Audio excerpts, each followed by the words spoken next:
Hello and welcome to Columbus Local Podcast. I'm Len D'Amico, and this is episode number 126. And tonight, truly one of the giants among us, Tim Farrel. What's up, brother? Tim Farrel. Oh, we're gonna high five it. Yes. I'm so glad to be here. Thanks for having me, man. Appreciate it. It's it's an honor that you're here, and I'm working in one of your projects. I love it. I love it. I love doing it. It's so much fun. No, it's been a blast to have you join the Tim Farrel band here this season, and man, it's so nostalgic for me, dude. Like we talked about earlier, it's just been a shot in the arm for me to keep doing music, right? And then we all go through these seasons of life where, maybe I don't want to do this anymore, kind of a thing. But you've given me a new inspiration, so thanks for that. Grateful for that. No, and we have to give Ty Barnes a nod for making it all kind of work. Ty's gonna get a lot of nods tonight. I'm telling you right now. So many Ty nods. Shout out to Ty Barnes. You know it. And it's kind of cool because, Ty came to me about a year ago when he heard that I was starting to work with Gabrielle Johnson, who Beth Newsom's here too. Beth. Hello. Beth Ann Newsom. Hello, Beth. And Hello. we have your lovely wife. Hello, Jamie Farrel. Hello, Jamie Farrell. Hello. Hi, Jamie. So our gals are with us. They are. So and the only reason they're doing it is to keep us in line, I think, Tim. 100%. We could. The energy level always goes up 1,000%. It really does. When Farrell's mic'd up and ready to go. We'd be in a dumpster somewhere, I'm telling you right now, if not for them. True words were never spoken. It happens. The shout out to Ty Barnes. Ty Barnes is a cultivator. He's out there with Keegley. He's out there with Grant Gilkey. He's out there doing, these projects. He's got his Astro Cat.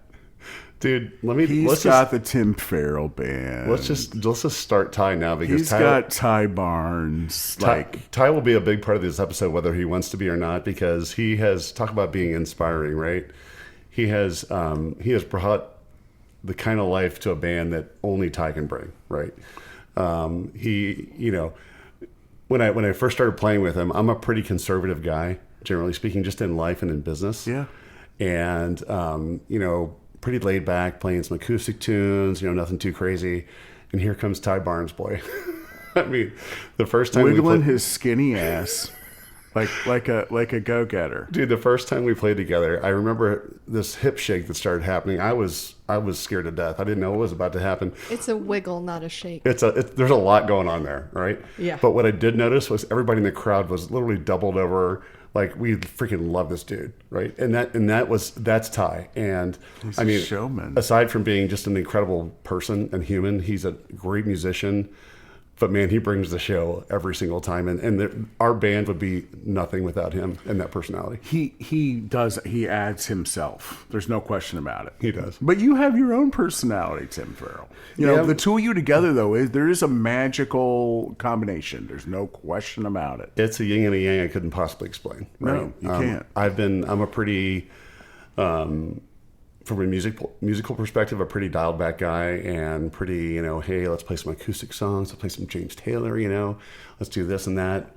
And then I got Ty singing Laid by James and just knocking the freaking socks off of it, right? So, I mean, it's been such a pleasure. It's been so much fun to include him, and we have so many people to talk about. But man, he has been at the center and soul of this band. It's been a blast. Love Ty. And so about a year ago, he's like, hey, I noticed you're working with Gabrielle. Would you mind looking at these songs and see if you're interested in doing it? It's a handful of gigs at Local Roots with Tim Farrell. I go, Tim Farrell? Are you kidding me? I go, Tim doesn't want to work with me. He's like, you just look at it. You need, bass is what we need. Because Ty was thinking they were, shifting him maybe into the lead guitar spot kind of thing. I'm like, all right, man. I go, let me work on it. And I had plenty of time to look at the set list. And I'm like, let me hit all the low-hanging fruit. And then, boom, one day I got the call, I think it was in December. It was like, Tim wants to jam. I'm like, okay. So I was nervous, dude. I had 42 songs on his list, and I'm like, I don't know if that's going to be enough. And Tim, Tim's right. He opened the door. He's the stoic man that he is. He's like, hey, Len, how's it going, man? It's been a while. I'm like, yep. And And I have my feet are paralyzed, so I could barely walk to begin with. And I'm trying to haul my stuff, and went down the basement and everything. And it was so serious, Tim. You were so serious. And Doug is so serious. You know, Doug just has that serious he's look on his so face. serious. All the He's time. got the CFO face from his work and all that thing.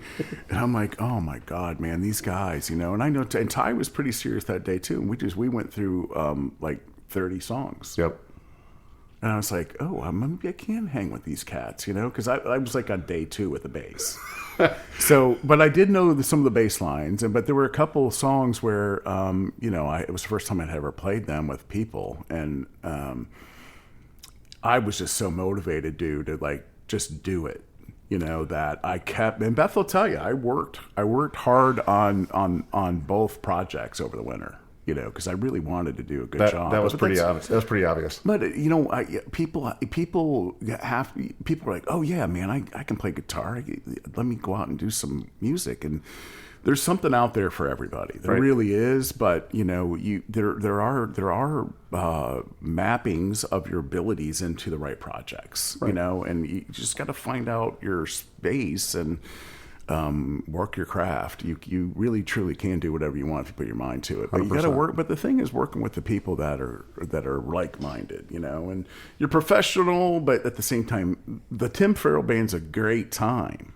It is. We have a lot of fun, and I honestly, if we didn't, we wouldn't be doing this, right? And it gets to a point where, you know, and we'll talk about some of the folks I played with in the past, where you're playing with somebody for 20 plus years. It's like a marriage, right? And, you know, you bicker, you do all the things that you would do in that situation, but you're just so grateful that somebody else was put here to offset you and sing harmony with what, I'm like, are you kidding me? This is just incredible, right? So it's been such a cool journey. I'm just so glad to be a part of it. Oh, heck yeah. And so you have your website, you keep it up to date. You've got your shows out there, and you're sometimes playing solo, you're sometimes playing with a duo, you sometimes got the band.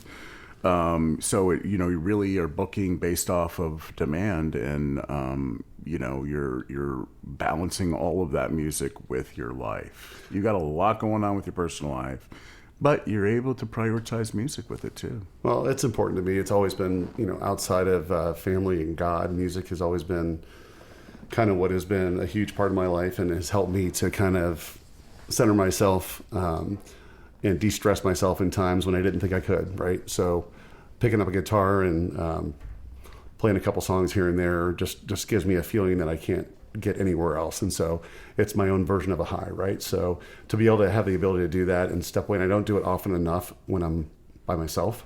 I generally only play music when I'm playing live anymore. I don't rehearse a lot. So You don't have a lot of time, man. Dude. well, and something I wanted to say about doing it a while. well, for 40 years, right? So one thing I wanted to say about rehearsal, and something that's always been so important to me as a musician and as a person and as a business leader, like all these different things, is like preparation is so important. Yeah, right. It's everything. And the one thing that just like I was so blown away by when you showed up that first day was your preparation, because, dude, you came to play. And I mean, honestly, in my mind, I was like, if we can knock 5 songs out today and like be like, hey, this was kind of fun. Like, hey, let's invite them back, right? Like, we crushed the set list that day. We knocked out the set list, and you're apologizing for the 3 songs you hadn't learned yet. And I'm like, dude, what are you talking about, right? So I mean, like, to me, that's the essence of what we do. And listen, I love people. I love to entertain. I love to perform, but I just loved to meet people. And this has been my way to do that, my conduit to kind of express myself, but also just to meet some incredible people along the way. Oh, yeah, absolutely, man. I do have a story about Len's preparation, Please. if I may. If he starts something, he's very dedicated to it, and so he was practicing the bass constantly, and that's cool. You know, I love hearing him play, but unbeknownst to me, he had thought, well, you know what? Sometimes I get up at 4 a.m. I'm going to play, so I should get some headphones and be able to like just do it with myself. But I didn't know he got these, so I was working in the other room one day, you know, at my computer, and I hear this noise. I'm like, what's in the dryer? Something's in the dryer. Are there tennis shoes in there? Clothes were, yeah, it sounded like tennis shoes were tumbling in the dryer. I didn't put anything in the dryer. And so I walked out, and there's Len with headphones on in the middle of the day going, boom, boom, boom, boom, Class, boom, the like, acoustic slap yeah, of the bass strings, right? Yeah, and so from that point on, I knew how dedicated he was. Well, I should mention for our studio audience that when Ty brought up to me that we were looking for potentially adding a fourth player to the band, and Ty wanted to move over to guitar, and then he brings your name up, and I was like, wait, what? Are you kidding me? And at first when he did, I was like, sweet, he's going to play guitar for us. Because that's how I know you, right? Yeah. And he's like, no, I want to play guitar. And I'm like, well, you're a very accomplished guitarist as well. But this is a great story that no one knows, dude. This is some exclusive stuff. Some for you. insider track. Insider track. Doug's like, dude, we need to do a playoff with those two. We're going to tell him to bring 3 songs and let it rock. And we never did, and I was kind of so sad because that would have been a lot of fun. But Ty had his heart set on it, and he earned the spot, and he has been just obviously a pleasure to work with. But man, just having you to be a part of it was a pleasure, and I was just glad that you said yes. Oh, hell yeah, man. Are you There's kidding me? still time. We can still do I remember a show off. I love that. But I remember should. Tim. I remember Tim on High Street though. For me, like Ugly Tuna, Saluna, in the '90s or something. Because I wasn't playing then, but I was fascinated by people that did, and so Tim was one of those guys. And I would, every once in a while end up, I don't know, in the '80s during school, but in '90s when Ugly Tuna was just built, and it's like, oh, well, maybe this is a place where people can play. But you were playing one day, and it was like an afternoon, and it was at the end of the gig. And It was a you were solid slot. It just was like 1 to 3 on plowed, Tuesdays. dude, probably with a mile from the sun. You had a white T-shirt, white hat on, I think, and just soaking wet from just the performance. And you didn't want to talk to anybody. That but sounds I was like trying to talk to you about your inspirations and why you're doing what you're doing. I was just trying to get some fluids back in there. Yeah, was there a pitcher of water somewhere? I'm just, in your face. But it was, that's when I think I knew your name. But what I'd like to know now, Tim, now that we have all this time to talk, man, like, We do. When did you start to get involved in music? What were you doing with it? So I was a flailing guitarist, we'll call it. Growing up in grade school, my In Columbus, Ohio area, right? in Columbus, Worthington? Ohio area, yes. There was a nun, Sister Lucy, who was kind enough to teach me a couple guitar chords. Not sure where Sister Lucy is. Hopefully she's in a better place than this at this point, because that was a long, long time ago, right? But yeah, so for me, I was in college at the time. I was kind of playing the guitar here and there, just on the side in the dorms, trying to impress all the ladies. It was not going great. And I ended up getting a job at the Ohio State golf course. And I was going to be working in the restaurant. And the girl I was dating at the time worked there, so she introduced me to a lot of people. And the first night I was there was a Thursday. And she said, man, you have to come out and see this guy play. He's a singer. He plays guitar at this place called the Black Forest Inn on campus. I'm like, oh, of course I know that place. And like, who is it? And she's like, well, his name is Lido. I'm like, well, what kind of name is that? And she's like, well, he's Filipino. I'm like, so this Filipino dude's going to be like rocking out tonight, right? And she's like, absolutely. And I'm like, well, let's do it. Let's go. So all the people at the restaurant every Thursday went to see Lido play. So I go to the Black Forest and had never been there before, walk into this little complete hole in the wall, right? And I mean, dude, I'm walking up the steps and I hear this voice. And it was like the mix between a cello and an angel. Like, that's the best way I can describe the way he sings and the way he plays. And guess what? His biggest influence was James Taylor, right? And so I walk in the door. I had only met him once or twice, and said hello, and we do our thing. And I just sat there, and I was like, that's what I want to be. That's what I want to do someday. And so that's to me when my musical career, which I'm still working on, really was born. And so as that progressed, I just engaged him. I was like, man, you got to tell me everything. Tell me how you got here. Tell me what you learned how to play. who do you play? Who do you love? How do you sing like that? Like, that's incredible. And I will never, still to this day, be able to sing like that guy. And so we went through all these conversations. We just started hanging out, right? And he's still my best friend to this day, 40 years later. But he's the reason I got into music. And after kind of going through all this, so I went to see him incessantly every Thursday, just nonstop, and just every time dreaming I could be up there. So in between the times of, us, jerking around in school or playing golf or playing guitars together, we'd play a couple songs, and he's like, man, you should come up sometime and play a song, during one of my breaks. And I was like, what? No, I can't even really sing. And how old were you? I mean, 17 or 18, right? Okay. So I was like, well, yeah, that sounds good, man. So I'm freaking out about what to play. So I'm going through my whole set list, which was like 3 or 4 songs at the time. And at the time, my biggest influences were like, the James Taylors, the Dan Fogelbergs, America, the Eagles. Those were all the people. When I say my whole musical catalog was built on them, it was, right? And so I'm like, what the hell I can't play a James Taylor song, right? That's going to be weird at a college party. And so I'm going to play, Sister Golden Hair, the hardest song I could have picked possibly to play on the guitar. And so I go in there and I am literally sweating bullets. I'm sick to my stomach. The girl I'm dating is, of course, telling all of our friends to be there. And my God, dude, I was a disaster, right? So we get there. He plays his first set. He invites me up. I don't remember anything. I just remember going up there and being numb. And then I got done, and a couple people patted me on the back. Most people didn't, right? But my buddy's like, you know what? Hey, man, great job. And funny story, because I know he'll listen to this later, is that his remarks on my performance were, he's like, you know what, brother? He's like, you play decent guitar. He's like, but you might be a really good backup singer someday. So Lito, you were so right, dude. But he's like, you got something going on there. You should try and be a backup singer, kind of a thing. And so I took that as a challenge, and I was like, yeah, I'm not really a backup singer kind of a dude. So, that was nobody puts baby in the corner. Nobody puts a baby in the corner, right? So that was my motivation to not be a backup singer and to learn as many songs as I could. And no kidding, dude. My set list, our set list that you play today, 80% of it is Lito Ramirez music.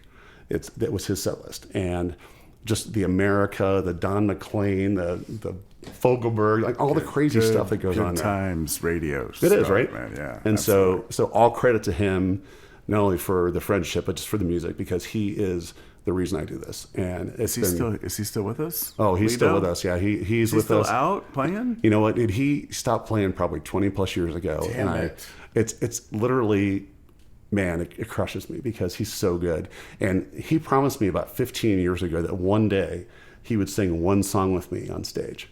And this is your reminder, Lito, to come back and do that, because nothing would make me happier, dude. To have my mentor to play a song with that dude would be just amazing. Does he live in Powell? He lives in Dublin.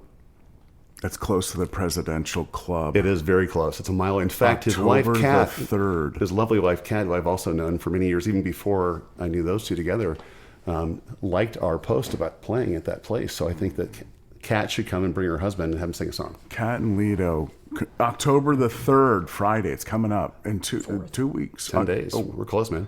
October the 3rd. 3rd, yeah. Yeah, Friday. Sorry. No, it's Yeah, okay. it's so sad that this is his mentor, and I've never heard a note out of Lito, his... come to the Presidential Jamie, club. let's hear a little bit more from you about that, because honestly, he's my best friend on the planet. Yeah. I mean, I've been so blessed to have him in my life, and not only musically, but just as a man, as a friend, as a mentor.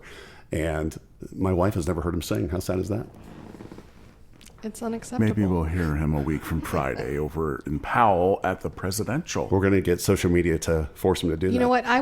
Let's do it. It would be okay if he just did it in private. It doesn't have to be You're good. a big ordeal. No, I know it doesn't have to be a big ordeal. But Whatever if it he takes. shows up, he's going to take the mic. He should. Yeah. He should. But dude, that Black Forest Inn experience for me, and let Life me remind you of a couple folks that were playing back then. So Lito played on Thursdays. Tim Barrage, I don't know if you know Tim or not. Tim is, man, Tim and I connected back then in the 80s, one of the best players and singers I've ever had the pleasure of playing with. He is a part of a group now called Hat Trick and has been for years. And just an incredible musician, but he played with a lot of groups over the years, but he was playing solo at the time. And he was another one I was just mesmerized by. I mean, just listening to his voice and the way he just connected his guitar and his vocals were just so magical, to use Matt Creason's term. We'll talk about Matt. It was such a great experience to meet him. So Matt, so Tim was there. Mark Swaby, remember Mark Swaby? Mark Swaby was there back in the day. and Chris Logston. All these guys played at the Black Forest Inn those 4 days. And so it was a complete and utter disaster every weekend there, because it would just be a line out the door of people paying your $2 cover, which was tough to cover back then, right? And going in and seeing these people play that literally still to this day ring music in Columbus, and that was pretty cool. Did Ty Barnes play the Black Forest Inn? Do we know? I don't know that. That's a great question. We can certainly ask him. I don't know that, but there aren't many people that pass through town that haven't, right? I think our boy John Schwab even might have hit that a couple times. He did, man. He might have hit a couple. He's coming places. next week, believe it or not. Is he really? Yeah. Well, mine's going to get erased as soon as working on that. as soon as Schwab's comes on. Mine's going to be deleted, dude. No, it's not. No way. Black Forest Inn. So did you get a regular gig, or you kept going there? I did. Did Lido keep bringing you up? He brought me up a couple times. Every time, one or two more songs, and eventually the owner at the time, and I don't recall his name, but man, he was a character. His name was Jerry, who owned the Black Forest Inn, and this guy was, he was something. And he was kind enough to, he heard me sing a couple times, and he's like, listen, he's like, I think you got an okay voice, and when you get nervous, it gets really high. He's like, if you can fix that, you can play on a Tuesday. Do you feel that you've got past that? Not yet. No, I'm still working on it. definitely Not not. even a little bit. Nope. No, Jamie's she jumped right in too. I've nervous and noticed I'll sing Jamie's good. very supportive partner for you. Oh my gosh, dude! Like I don't even know where to start with that. Yeah, no, she's awesome. She is 100% my biggest fan. My number two, of course, being my mom. But just the support has been incredible, and she's the one that really has kept me doing this, to be very frank with you, because there are so many times I was like, I'm just done. Who wants to see an old bald dude sing this, It's these not old an songs? easy thing, man. But, I'm 20 years over you, man. 20 I mean, or 5, you just got to keep. You can adapt. You can do your thing. You're already adapting. You do you. And you do what you want, and that's how it should be. And you should do it with people that support that mission, and you have them now. I do. Everybody's behind you. It's all about Tim Farrell because of everything that you've done and everything that you want to do now. It should be that way. Yeah, thank you. One thing I want to say about the people that have followed me for all these years, like, I'm going to get emotional because, like, just having one person that ever would even say, hey man, you're not that bad, would be like the compliment of your life, right? Like, honestly. And to hear, not just to hear what they say, which is incredible, and I'm so grateful for it, but just to see them come back time and time again. There are people I went to college with that I met 35 years ago that show up at every show. It's crazy. Man. And, that's, to me, that's my connection to life, and that's my connection to people. And, I'm my biggest critic. We talked about this earlier when we were chatting. I've always kind of said I'm an okay guitar player with a mediocre voice, and I 100% believe that to this day. But somehow I've been able to turn it into something, right? And that something has been a million relationships, so many great times, so many sorrowful times. Yeah. Music takes you everywhere. Oh God, yeah. And man, I'll tell you, the places it's taken me, I'll never be able to repay. Good for you. That's how it should be. That's how life should be. Everybody should feel that way. They do, and my biggest fear about, maybe bailing on this someday is what else would I do? Like, right? I mean, I have my own professional work. I'm a sales guy, whatever. Who cares about that, right? This is my passion. This is what I love. And so I keep trying to talk myself into stopping, and I'm not really sure why. I talked about you invigorating me and giving me new life in this, but it's really all that I know. It's the thing that brings me the most joy outside of a person or a God or anything else. It just brings me so much joy. And so I love doing it. I love doing it for people. I love to read the audience. And I don't know if you've noticed this, Lynn, over the years when you've been playing, and same with you, Beth. When you're playing music, and you've been playing music for a long time, sometimes I describe it as a long trip on the highway, right? So you've got a 7-hour drive ahead or a 3 or 4 hour gig, and you just go, and you just hit the gas pedal and you hit on cruise control. And before the end of the song, you're going, I just sang 52 songs. I don't remember any of them, right? Like, what the heck just happened? And so that's kind of the magical part about what we're also blessed to be able to do, right? And so that, to me, I think if I ever set that aside, that'd be a problem for me. I think I need to Jamie's obviously, as we talked about earlier, such a great supporter, and so are my friends, and so are the people that come to see us. But man, I just love doing it. It shows, dude.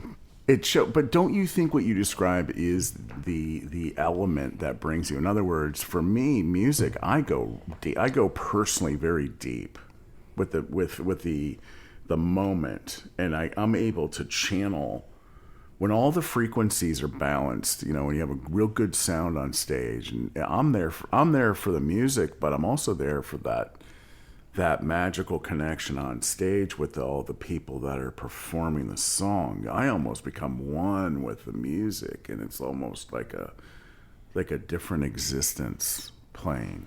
I get there easily with your songs when you're performing at Tim Farrell at the local Roots or wherever we're playing.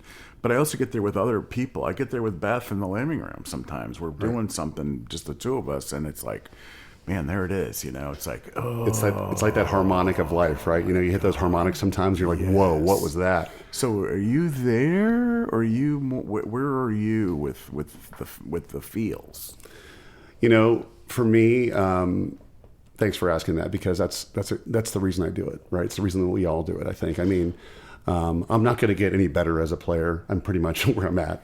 And my 2 or 3 guitar players, Matt Venus being one of them. Shout out to Matt. We'll talk about him in a minute. He, one of the most incredible players on the planet. Matt all but gave up on me playing electric guitar. Matt's like, dude, I don't think I can help you, honestly. He did not say that, by the way.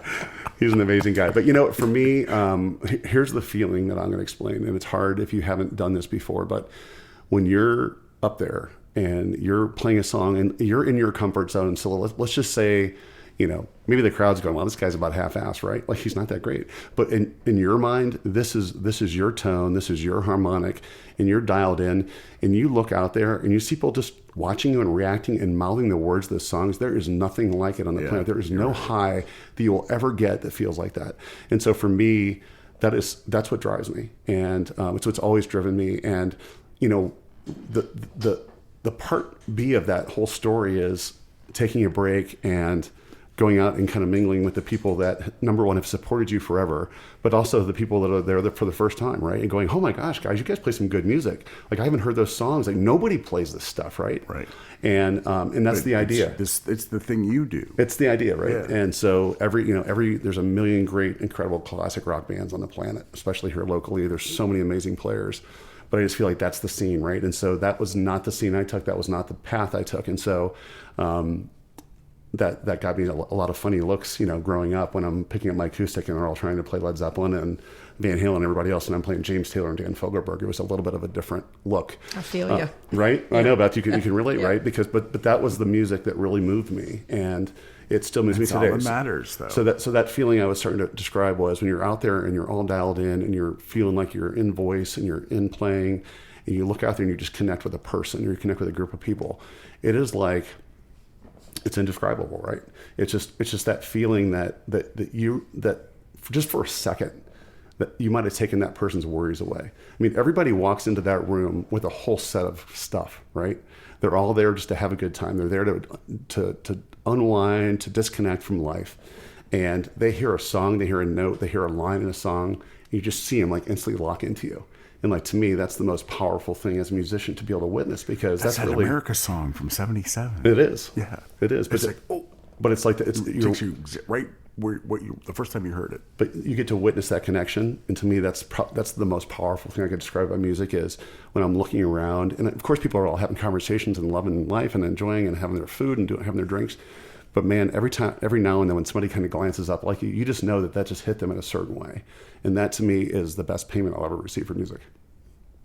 Yeah, no question, man. It happens a lot for you. I know it does. I see it every week. Every week we play. It's freaking awesome. Well, I don't have any hair anymore, so I always talk about the hair standing up in my neck.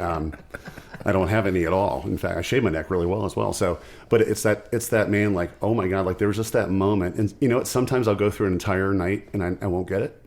Sometimes I'll get it multiple times. It just depends on the flavor of the evening and whoever's there. And that, you know, every gig you play is a different set of characters, right? It's a whole different show. And so you'll never have those same people together again. And the way that they react, not only to me or our band, but to one another, and just the banter going back and forth is just so special, right? And so to me, that's what drives me to keep doing this, because I absolutely love, I just love being a witness to it, because I feel like I'm just watching all these people enjoy life. And to me, that's pretty badass. It is totally badass. No question about it. And at the Black Forest Inn, you witnessed that with Lido, and it took you further. Where'd you end up going from there, man? Well, not many people you hung with him for a while, right? Oh gosh, yeah. I mean, the Black Forest Inn. Yeah, so worked into that. I played there for a while, and then it became so. Wow, there's so many stories to tell here, but so not long after meeting Lido, great story. I was a sophomore at Ohio State. I was living in Dracut at the time, which is on North Campus, and my buddies and I kind of separated. I went to live on North, they went to live on South, so they did that. I went to visit them one day, and as I'm walking the hall to meet them for lunch, I hear this guy playing his guitar, right? So I go walking down the hall, and his door's open, and he's just playing his acoustic, and his voice was like a freaking angel to me. I was like, what is going on, right? And so I just kind of just put myself in the doorway. And I'm kind of a small dude, right? So I'm pretty stealth, right? I literally fill this guy's doorway with my giant body, and I was like, Tim Farrell, 6'4", 205. Thank you for being so kind. Thank you for being so kind. I'm a large human. So I'm in his doorway, and I just looked at him and said, hey, I'm Tim. And he's like, hey, I'm Jim. The guy's name is Jim Stevenson. So we're going to talk about him a fair amount, because Jim and I had a 25-year run as an acoustic duo, and it was one of the highlights of my life. And not only the music, but his friendship and the stuff that we got to experience along the way. The million laughs. I mean, 10 million laughs. We can't talk about any of them here. But man, just really, really great guy, really great musician. And I literally walked into his room, and I sat down next to him, and I said, play a song. And guess what song he played? James Taylor? Nope. The Boxer by Simon and Garfunkel. Jeez, this is the song that I've started most every gig with my entire life, and it's because of him. And so he sat down, and I honestly don't recall if there were two guitars or not, but I know both of us were singing. So he started singing, or I started singing, and we sang together, and it was like, whoa. It was one of those like comet moments just crashed into your house. Like, what just happened? Something magical just happened. And so we were like, whoa. I'm like, what are you doing right now? And he's like, well, I'm playing like at Apollo's. You guys remember Apollo's? Oh, yeah. $1 euros, and I remember. people could barf on you at the end and barf in your guitar case. So Jim's like, well, I'm kind of playing at Apollo's. I'm like, well, I'm playing at the BFI. And he's like, yeah. And Jim, at the time, Jim wasn't a drinker ever, right? So he was not looking to be in the bar scene, right? So that made it a little challenging at the time. But we found our way, and we found this music together that is the core of our entire set list today that you play on. Yeah. And the thing that I think set us apart, aside the fact that we're playing, this music that nobody else was listening to, according to all of our friends, the harmonies that we created together, man, it was incredible. And it was so moving just to even be able to sit with that guy on a couch and sing. Wow. And I was like, we need to do more. We need to do more of this, right? So we did. I really wish I remember what our first gig was. It probably was at BFI or one of those places. But man, we got up there and played 10 songs that we both knew together, and it was a magical moment. And that started this friendship relationship that has always been so important, an important part of my life. And Jim and I aren't in touch as much today as that I wish we were, and probably he wishes we were. But musically, he defined me. I mean, that friendship, that relationship defined what I wanted to be and how I wanted to be in music. And him and I had the most unbelievable opportunities. I mean, here's two college guys, slinging euros at Apollo's, right? 1 minute, and then 1 minute we're opening up for the band Chicago at Polaris on the main stage, going, what just happened? Did it happen that fast for you? Oh God, no. Well, it was about how many years was that? 8 or 9 years in, probably. Okay, but that's pretty fast. And coming out of Columbus, Ohio. Well, it was, And you're doing acoustic stuff, and boom, you're opening for Chicago. It was a cool experience. So quick story about that. So at the time, Jim and I had been playing quite a bit. We were playing a ton of shows all over Columbus, and there was a girl that Jim knew from college, and she was married to a guy by the name of Patrick Leahy, and Patrick was the general manager of Polaris at the time. And Patrick and his wife, I don't recall her name, came out to see us play at it was I can't remember the name, someplace in Dublin over by the Bogey. They might as well have had like, you know, chicken wire on the stage because it was a little bit rough around the edges, right? Jim, out in the country. No, Jim and I pull in there, and we're about to pull out and jam. What were you guys called? Farrel and Stevenson. Really? Yeah, super simple, right? For 20 years. 25, but who's counting, right? And we'll talk about that in a second. So we pull into this place, and it's all hunting vans, and these guys getting out in Hunter Orange. I'm like, we're literally going to get killed when they hear what we play. So we go in there and we start jamming to our James Taylor and our Dan Fogelberg and our John Denver, and like we just like somehow captured the crowd, right? Like we're like, what just happened? We're connecting with these people. So at the end, this guy walks up, Patrick Leahy. He's like, hey, I want to introduce myself. I've known Jim for a while. You know, he was friends with my wife, but I run Polaris. Just wanted to say hello. And I was like, man, thank you for being here. You know, so him and his wife came to see us a time or two. So in August of 1995, I answer my phone, which probably wasn't a cell phone back then, right? And it's Jim. He's like, hey, brother, what's up? I'm like, nothing. I thought you were in Florida. He's like, I am, but I'm coming home. I was like, wait, is everything okay? He's like, not really. I go, man, tell me the story. He's like, I just got a call from Patrick Leahy. Do you remember him? I'm like, yeah, of course. How's he doing? He's like, he's doing good. Yeah, the opening band for Chicago just bailed on him, and he wants us to play at Polaris tomorrow. Oh, my God. I was like, what? Are you freaking kidding me? And just the two of you. Right? Just the two of us. And I was like, well, how does that even work? He's like, his people will get in touch with you. They got a crew. They know people, right? They got a crew. So no kidding. Jim flies home with his family from Florida, like on his second or third day of vacation. Jim and I get in my Jeep. We drive to Polaris. We had about 40 or 45 minutes to play. Okay. We pull in. Of course, nobody knows who we are. We pull up to the guard gate. They're like, "Oh, you're Tim and Jim." Yeah, of course. They like put us in a golf court and kind of like take us off. We're like, "What are we doing?" And they're like, "There's just security with us because Monica Seles, if you guys remember back then, that was the time when people were like attacking celebrities." Yeah. And so there was like all this security around us, and we're cracking up, going like, you know, no one knows who we are. Trust me, you know. So, but this experience was like, man, it was heaven for musicians. So we go walking into the back doors of Polaris, walking through the green rooms, all the areas. They set up our own green room. There's, you know, we've got catering back there, got drinks, we got the whole thing going on. And they were also kind enough to give us the entire third row of the middle section of Polaris for tickets for our family and families. Yeah. That's awesome. So my mom flies up from Florida. She's coming. My sisters were all there. Every person we know is there, right? So we're back there doing our thing. We're getting to meet the band. We're eating dinner with them, like just in a complete freak show of why are we here? We have no business being here. And man, you want to talk about like a moment you'll never forget?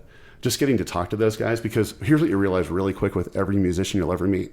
They're just a regular person that loves music and loves people, and they love to perform, right? So it just instantly connected. And I'm talking to these people that my mom and dad listened to religiously, right? Chicago Transit Authority, the CTA back in the 60s, 70s, 80s, or whatever. So it was like one of these like, holy cow, I'm sitting with these people that my mom idolized. So I'm like, I'll be right back. So I go out to the crowd and I grab my mom and I bring her back here because I want her to see this experience, and she gets to meet them and talk to them. Very, very cool experience. But that right there was kind of one of those like, holy cow moments. I know we're never coming back, which we actually did, unbelievably. But it was such a cool experience, and great quote from my former father-in-law, Keith Helfer, who I have to bring a shout out to because he has one of the best lines I've ever heard. He's like, if you think your head is big in person, you should see it on a 100-foot screen, right? So him and my mother-in-law at the time were out there on the lawn watching Tim's giant head out there. But man, what an experience just to go through all that. And I was just mud. I was just so excited to be there. And and then they came to pay us. They're like, what do we owe you guys? We don't know. We usually make like $100 a night, right? And they gave us this envelope full of cash. We're like, what are we doing? Like, what's going on? So that was like our first, like, awesome. We made it kind of thing. But man, shout out to Jim because honestly, he shaped me in ways I'll never be able to describe musically. And man, our voices together, I'll never find another match like that. I just never will. That's so awesome. Good stuff. So awesome. That's a great story. Jeez. When did you go back? So we had the chance to go back for a couple of shows, some on the main stage, some on some of the side stages, but we played for Bruce Springsteen, for James Taylor, which was the freakiest experience. Okay, how'd that go for you, man? I don't want to talk about it. I'm going to start crying, dude. Like just to be in the same like neighborhood with him was so cool to me. So it was a very cool experience. Yeah. Just again, to be around the production of music was so cool. And then to hear people and sit on a stage, like watching some guy sound check and you're on a stool 5 feet from him, watching him, tune his guitar and play Carolina in my mind. You're going, are you freaking kidding me? Like, what just happened, right? Like, what's going on? So we had a couple cool experiences there. And Jim and I, we would go on these mini tours. Jim had this great saying, which isn't his, of course. It's a biblical saying, but you're never a prophet in your own land, right? So we're like, we need to get out of Columbus because other people need to hear our lousy music, right? Of course they do. Who else can They're we responding Who to else it can we here. offend, right? It's a test market. Let's do it, Columbus, right? Ohio, right? So Jim and I would go on these little shows. We went out to Maine one time, which was a life-changing trip for us. So did you guys manage those yourselves, or did you have some management helping you? We did both. I would say 80% of it we managed ourselves. So some of those trips we took, that really was Jim, credit to him. But man, he took us out to Bath, Maine, and we ended up in sitting on some harbor playing at some music festival. And it was probably one of the most life-changing experiences. Someday I'll let you listen to the song that was written about that by Jim, incredible song. But the whole concept of this town was, in Jim's song, was this guy moved there and he was like driving through town trying to find his way and literally ran out of gas and like stopped in Bath, Maine and decided to settle there. That was this guy that we met who was in charge of like the Convention Visitors Bureau. So this guy named Lou, who Jim wrote this song about, was the center of that, of us and how we all came together in music and what we appreciated. And it just turned into this incredible story. And so that song's on the CD that Jim and I did many, many years ago. And gosh, 2002 probably, but just so many great memories with him and so many laughs. And him and I got a chance to play with some great people along the way. And I want to list a couple of them because I have so many people to shout out. I don't even know where to start. But I want to talk about Mike Clark for a second. I know you know Mike. Mike Clark's such a sweet guy. Man, he is. He's one of the. He's uber talented. You would never know if you met this guy what is in his brain. I mean, they ought to do a study on his brain musically at some point. But Mike is one of the best. He's a gifted human. He's one of the best humans you'll ever meet. He's just a wonderful, wonderful guy. And when I first met him, I don't recall the first time we ever played together, but just seeing him and playing with him and just seeing his general demeanor of just being Mike Clark. He was like, "Hey man, how you doing, man? It's so good to see you, man. Thank you so much for having me." Just the most gracious guy. And then I heard him play. I'm like, "Are you freaking kidding me? Yeah, maestro. Like, what is going on?" Right? And so we'll talk about Mike probably throughout this, but we had a chance to play with Mike Clark back then. Back then in those same days, a kind of a partner of Mike's, Pat Dollimer, who obviously you know as well. Pat's an incredible player, great vocalist, has played with Mike and so many people around Columbus, and he's in long play with Mike now and all those guys. But Pat was another guy, right? He's a guy that I met many, many years ago, and him and I connected early on, probably played a couple gigs together. They were mostly like festivals and stuff like that where we needed to kind of bring in a full band. And then 20 years later, Pat ends up at the Local Roots show with the Tim Farrell Band, right? And just super blessed to have him and the music he brought. He's we go from James Taylor to Journey in like 1 second, right? And he nails it. And just his playing, He's a beautiful player. and the sounds that boy can make with his voice are a little bit creepy to me. Oh yeah, they right. are. But just really, again, wonderful guy. Great connection in music, and so those are the guys that we were kind of growing up with, right? And started to kind of come into the mix, and then there were other people along the lines. And I was mentioning to you earlier as I was trying to go through my head to think of who the guys I play with or even come across in my music days. Another one is James Pat. I want to mention because James and I worked at a place when I was still in college called Check Free Corporation. This was kind of like I worked there too, man. Did you really? I did. We'll talk about that later. We should. James was, when I joined, they were opening a new consumer division. James was the top sales guy of their commercial division. And when I say top sales guy, he freaking ran the place. Right? She's a check-free person too. Oh wow, we have so much to talk about. She's a payment person. So I meet this James guy and instantly idolize just because he's the best sales guy, right? So I just want to know this guy. James is huge. And then I realized he kind of knows a little bit about music, right? And so I connect with James, and we end up hooking up and playing a couple times together, and I end up living with James. James built a house over in Sunbury, and him and I moved in together for a year or two together. And in his basement, dude, the music that happened in that place, I wouldn't even know where to start. But he is one of the most gifted piano keyboard players I've ever had the pleasure of even meeting or playing with. I mean, and both as a songwriter, as a player, I mean, he wrote everything that these bands did, and just incredible. And I don't know, we haven't talked about Cliff before. Do you know who Cliff Stanton is? I most certainly do. I'm a Westerville boy. Okay, just checking. I had the pleasure of meeting Cliff, and for my wife here who doesn't know, Cliff is just an incredible vocalist. Cliff and James were working on this project at the time, and I think the band was called Session. And this guy walks into our basement one day, and we're all doing what we're doing now. We're all on our headphones, our headsets, and got all of our stuff to go. When I say all of ours, I was watching. I was not participating. I was watching the magic that I was not capable of making happen, right? But I heard Cliff's voice, dude. I almost felt my freaking chair. I know. I was like, what is going on with this guy, right? And why is he sitting in Columbus, Ohio right now? Which he wasn't for long, right? Yeah. No, he wasn't. So having the pleasure of getting to meet him and know him and just see the passion he has for music and singing. It's insane. He doesn't know this. And Cliff, shout out to you, man. You still drive me today just to be the best singer that I can be, because just watching him perform, you can just feel the guts coming out of him when he's singing, and that's pretty badass. Yeah, he's channeling from over there. So guess who was the drummer when I was living with James? This guy comes in with this mullet, kind of skinny. I'm thinking probably creepy looking dude. Ben Neal. Maybe? Yeah, I mean, named Ben Neal. I don't know if you've heard of him or not. Quiet guy, dude. This guy, first of all, Ben's, I mean, just a great friend, a great person again. He's a sweetheart. But no doubt about it. Again, I mean, we're talking about, when I talk about this, I mean this seriously. These are some of the best players around, right? I agree with you. They really are. And Ben exemplifies that in so many ways. And he sat down. I mean, I had played with some bands, growing up, whatever, but they weren't real bands. They were guys that were trying to play, much like myself. I heard this guy. I watched him sit down at the kit and play with James and play with Cliff and Art, James' cousin.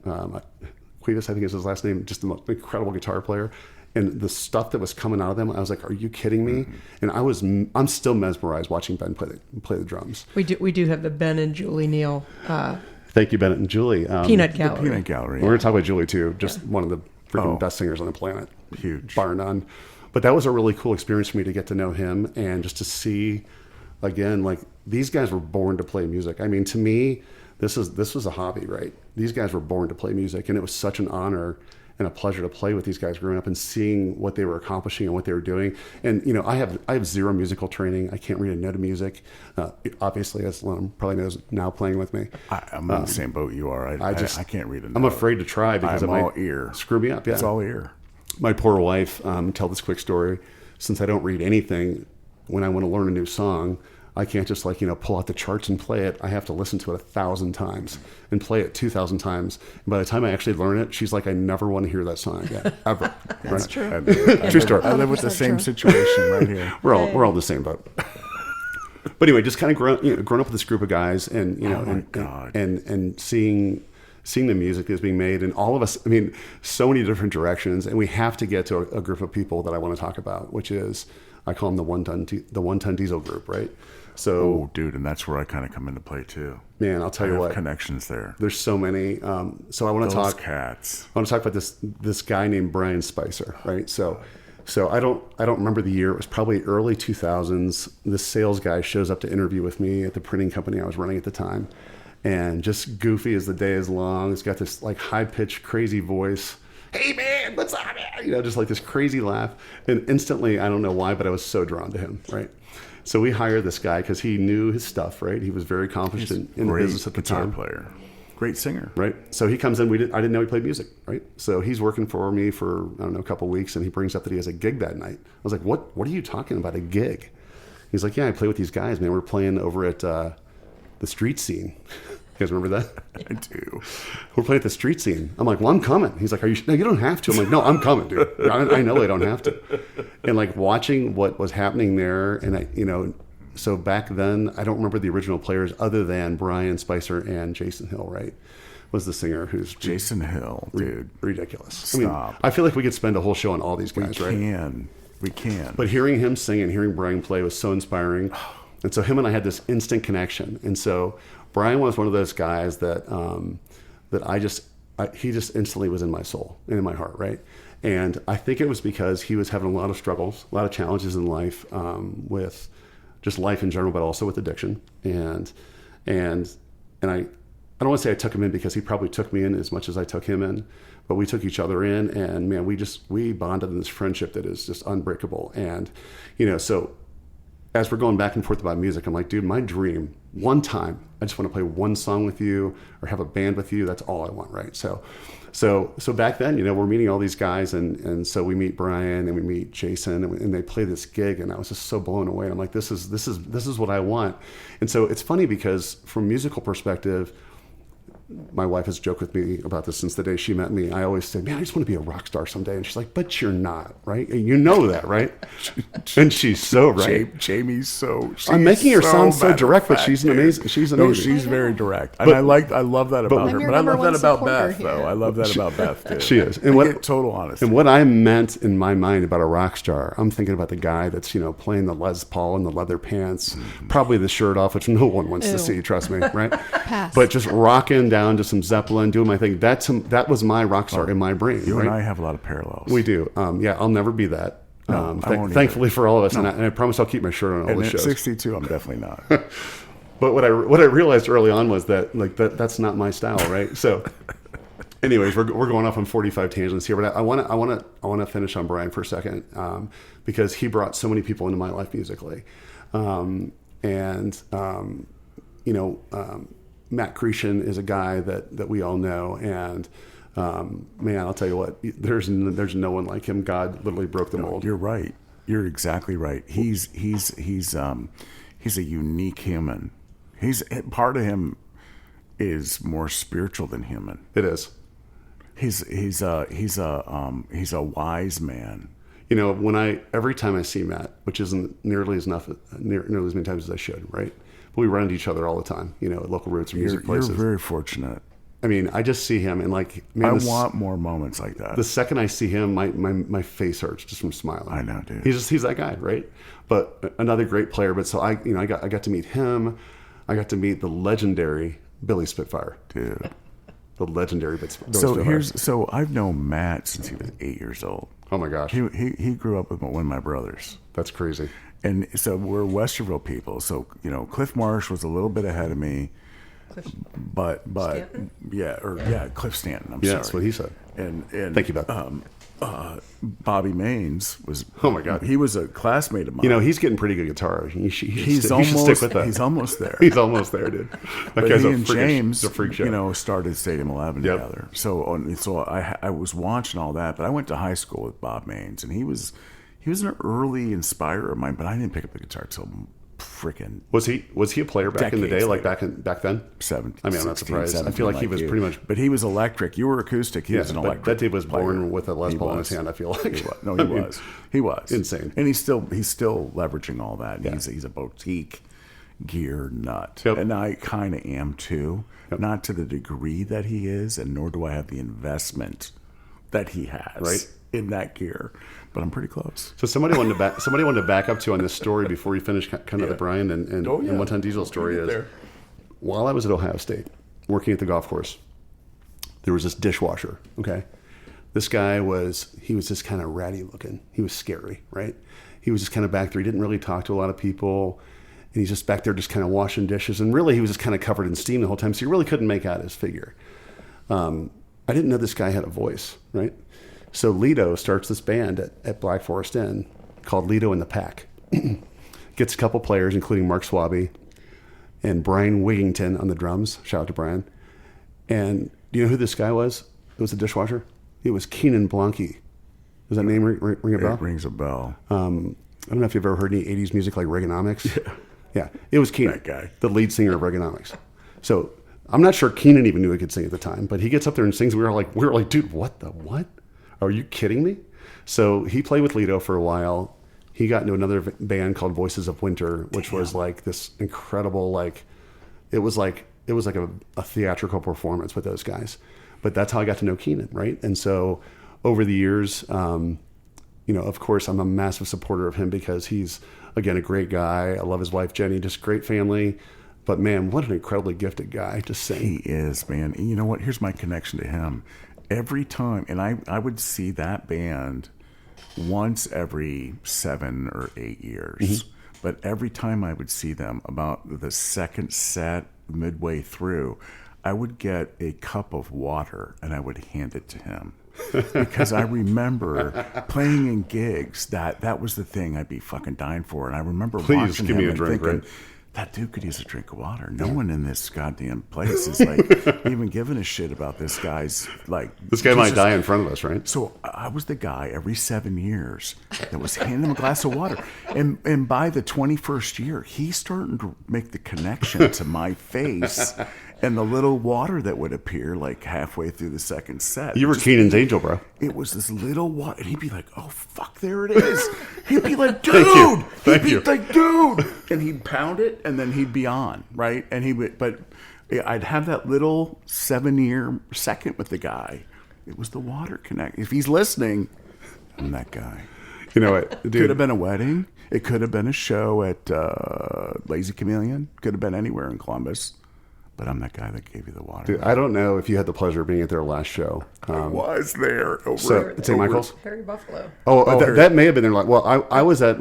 They did the St. Michael. Yes. They did St. the Michael's, festival. okay. So I went to St. Michael's growing up, right? There so you go. You had to be there. my dream being there was to play in the talent show, which I'm still waiting on the call. Actually, I played there a couple times, but when I was young, I was like, in 8th grade, I want them to hire me to play here, and it's weird that they didn't. But man, I followed him for so many years in that band, and Jamie and I, of course, went to see them all the time, and One of my favorites. I mean, incredible. But that last show was like, holy cow! And Tommy Caradonna, like, hey, let's take Lita Ford's bass player and Alice Cooper and everyone else that Tommy's ever played with on the planet, and let's bring him in because his brother, passed away, right? And Tommy like jumps into the band. He's like, I'm coming in to play for my brother, and holy cow! I mean, incredible player. So anyway, just watching this guys, but that last show was, man, that was like probably one of the top 5 memories I have in music. Just watching them finish up that career, which was just so unbelievable. And when they first started, it was like every other goofy band. Oh, they're an 80s band, like whatever. But I'm like, no, they're legit, dude. These guys are singing the outfield. Yeah, every song. Are you kidding me? I mean, Every Keenan's song. voice could go anywhere. 300 song catalog. Everywhere, Plus. right? Yeah. And just great players, great people. So that was always a pleasure to get to know Keenan along the way as well. So That's really cool, dude. That's so cool. And yeah, and he was so iconic all over Ohio. Yep. And beyond. so fun. Funny part is like he's a librarian. Do you know that? I don't. And I heard that I'm like, come on, dude, what else do you do? He's like, no, that's what I do. And he's a really great, quiet dude, and has an amazing family. His wife is one of my favorite people on the planet. I had the chance to get to know her at the golf course, and that group of people, which Lita was a part of, that was my rock. That was my foundation. Just to start doing what I do. And I think of all those people and all the characters in this play that I've been in, right? And it's crazy. And just for the folks that don't know me, like we talked about me being my own worst critic, but I literally have had a chance to witness so many great players over the years and so much great music. And even to be, whether I was in the crowd or on the stage with them, it has been the honor of my life to be able to do that with the people around here, because man, there are some like national players that are walking amongst us all the time, right? Just incredible. I know. It's wild. It's wild. But there's people like yourself. There's people like Cliff Stanton, I mean, people. Thank you for putting me in the same sentence. That will probably never happen again. All the people you've Love you, mentioned, Cliff. they're all just walking around doing stuff, but they're just entrenched in music. It's fun. It's fun because we all run into each other in different seasons of life, right? And I think that's been the thing that I've been struggling to define myself as a musician, because literally to this day, and you probably struggle with this with our band, like, hey, what kind of music do you guys play? And I just give them this blank look. And then they say, what's the name of your band? And then I give them the second blank look. Oh, it's my name, which is just the most ridiculous thing I can think of, right? But the part of that was because I had played for so many years with Jim Stevenson and on my own that I was like, okay, my brand, big or small, whatever it might be, has some equity, right? So let's try and make it work. And so that was a part of it. And the other thing is I was really the only constant in this band, right? Like these players are changing. They're going through like Pez Candy, right? So like we got to find some different players. But that part has been really cool for me as well, to get to experience, I'm going to call it my catalog of music with so many great players, because they've all had their own spin on it, right? They've all had their own way to do it. And it's been badass. It's been so fun. And you're still doing it, dude. We are. Let's talk about... Let's see. Go ahead. Where do you want to go? I was going to talk about current day a little bit. Yeah. You want to go there yet? Yeah. I know I'm leaving 30 people off the list, which we'll get back to. Okay. That's cool. But let's talk about... I want to talk about Local Roots for a second, because...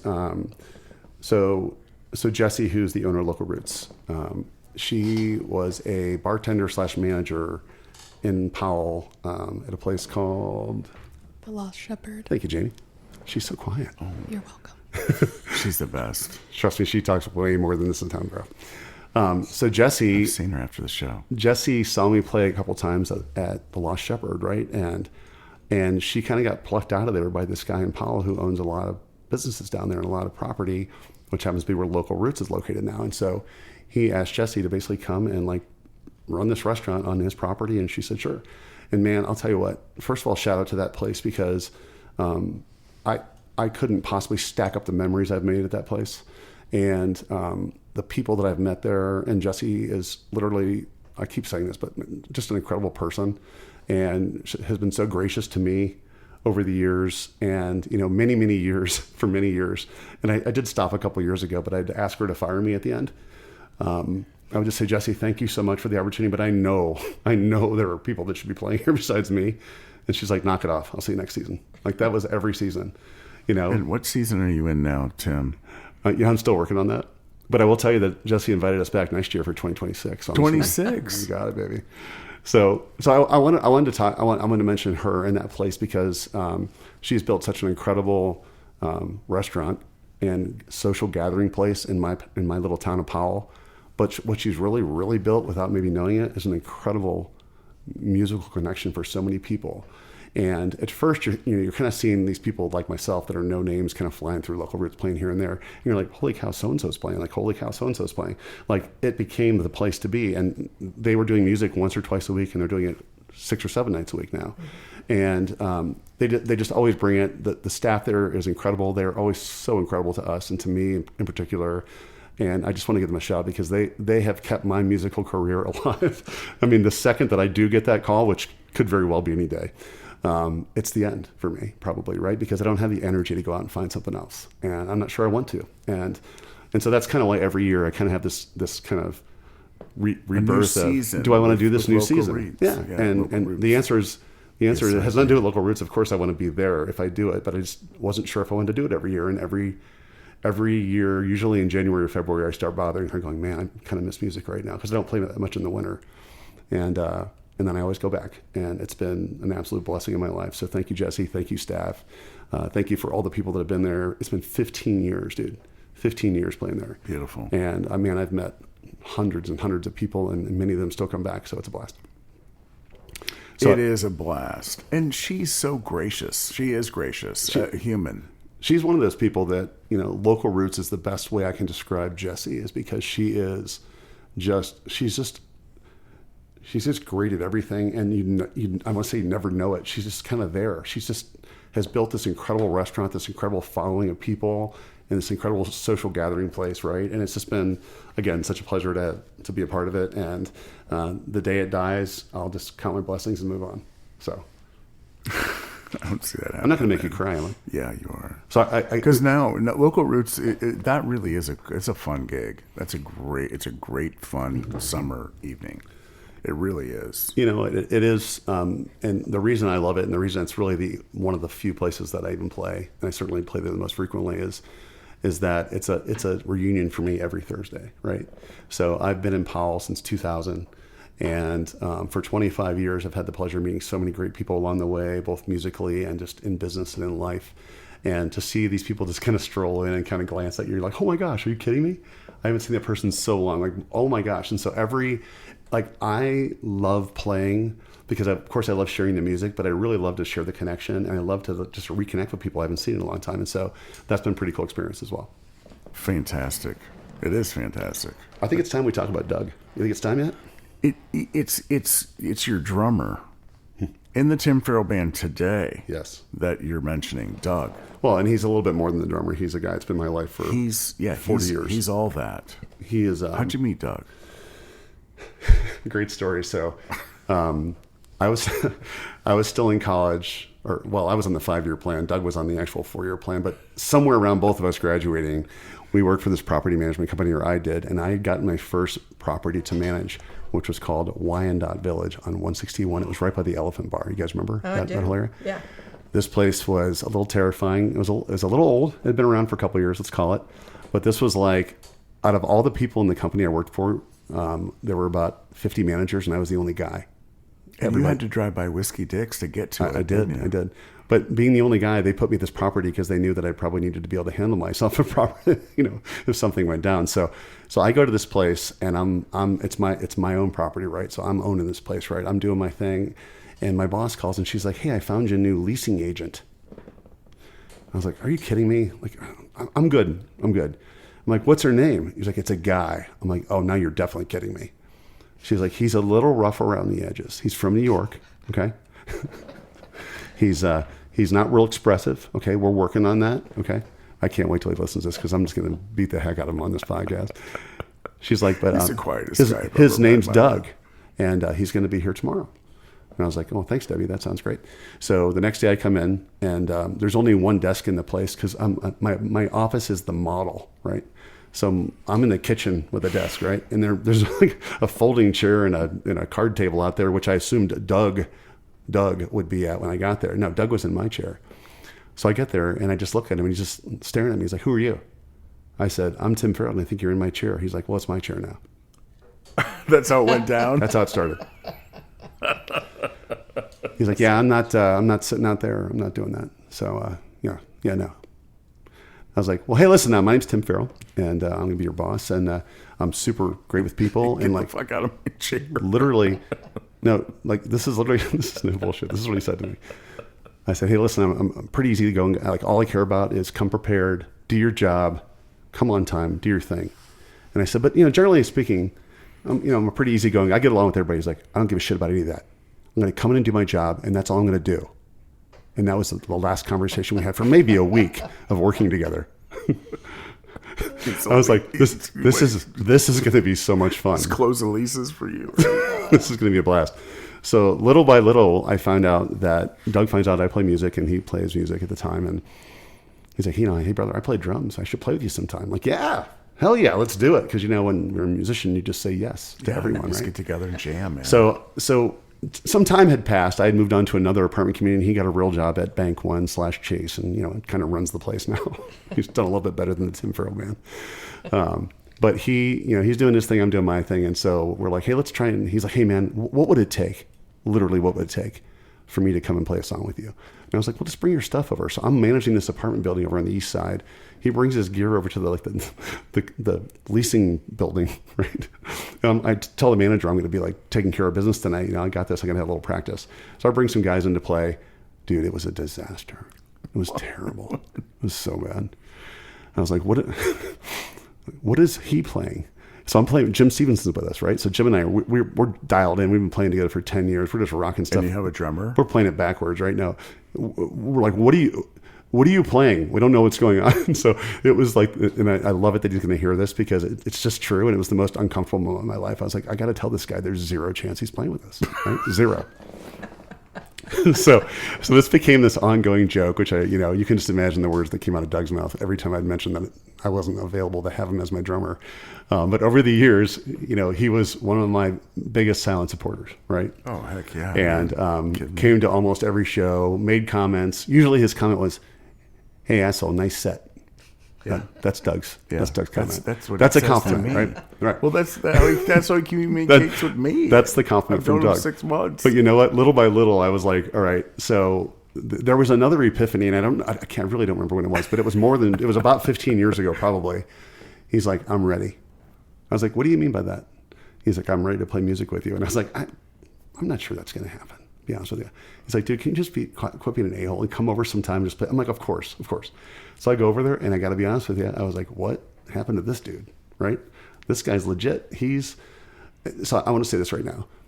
I have never in my career met someone that works harder at trying to play every song the way it needs to be played, right? Yeah. So I put Doug and I in a similar class of musicians. Let's call us C students, okay, where we struggle to learn even the most basic elements of music. But man, he took that as a F you, right? Yeah. And he's like, when I come back, I'm going to know your whole set list. And guess what? He does. Yeah, and he did. And he does. And he knows every role. He does. He knows everything. It's funny. Doug and I have this relationship and friendship where we don't ever say anything nice to each other just because that's how we are, right? We roll. That's how we roll in the most loving sort of way. Life has its bitter spots. But I'm going to pay him a compliment because I'll tell you what, he has been the foundation of what I've been doing for so long. And if he wasn't doing it, there's no chance I'd be doing it. And so, his friendship, his fellowship, his hatred of me publicly, which is so fun. And just the banter we have back and forth, dude, I wouldn't trade it for anything in the world. He is one of my best friends on the planet. And I wouldn't play music with anyone but him.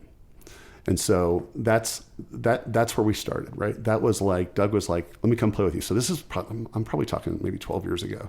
He's like, let me come play a gig with you at Local Roots. So we did. And it was the two of us. So we have a drummer and an acoustic guy with a mediocre voice playing songs. And people are like, what are they? What are they doing? And what is this music exactly, right? We don't really know.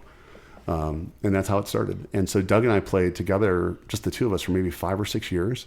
And we had so much fun. You can imagine, because we still do. You still do. Right? We have so many laughs, and we rag on each other all the time. And if one of us messes up, which we all do all the time, including myself, last Thursday 15 times, we just give each other this look. It's a look to kill and a look of love all at the same time. But like, yeah, I got you, brother. I know what you just did. I see you.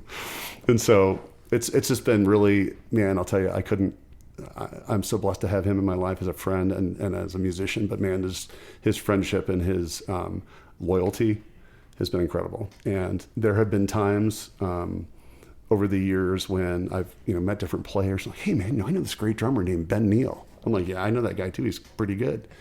We should get Ben. I'm like, first of all, Ben's not answering my phone calls. That's number one. He probably would, actually, because Ben would like, here's the best part. Oh, he would answer. Here's the best part about Ben. Like Doug would be out of town, and Doug's like, hey, by the way, I'm not there on Thursday. I'm like, dude, it's Tuesday. Are you kidding me? Like, he's like, I think I told you a few months ago. I'm like, no, you didn't. Like, what are we going to do? And I called Ben. He's like, yeah, I got it. Same thing with Mike Clark. Do you need a set list? Nah, I'm good.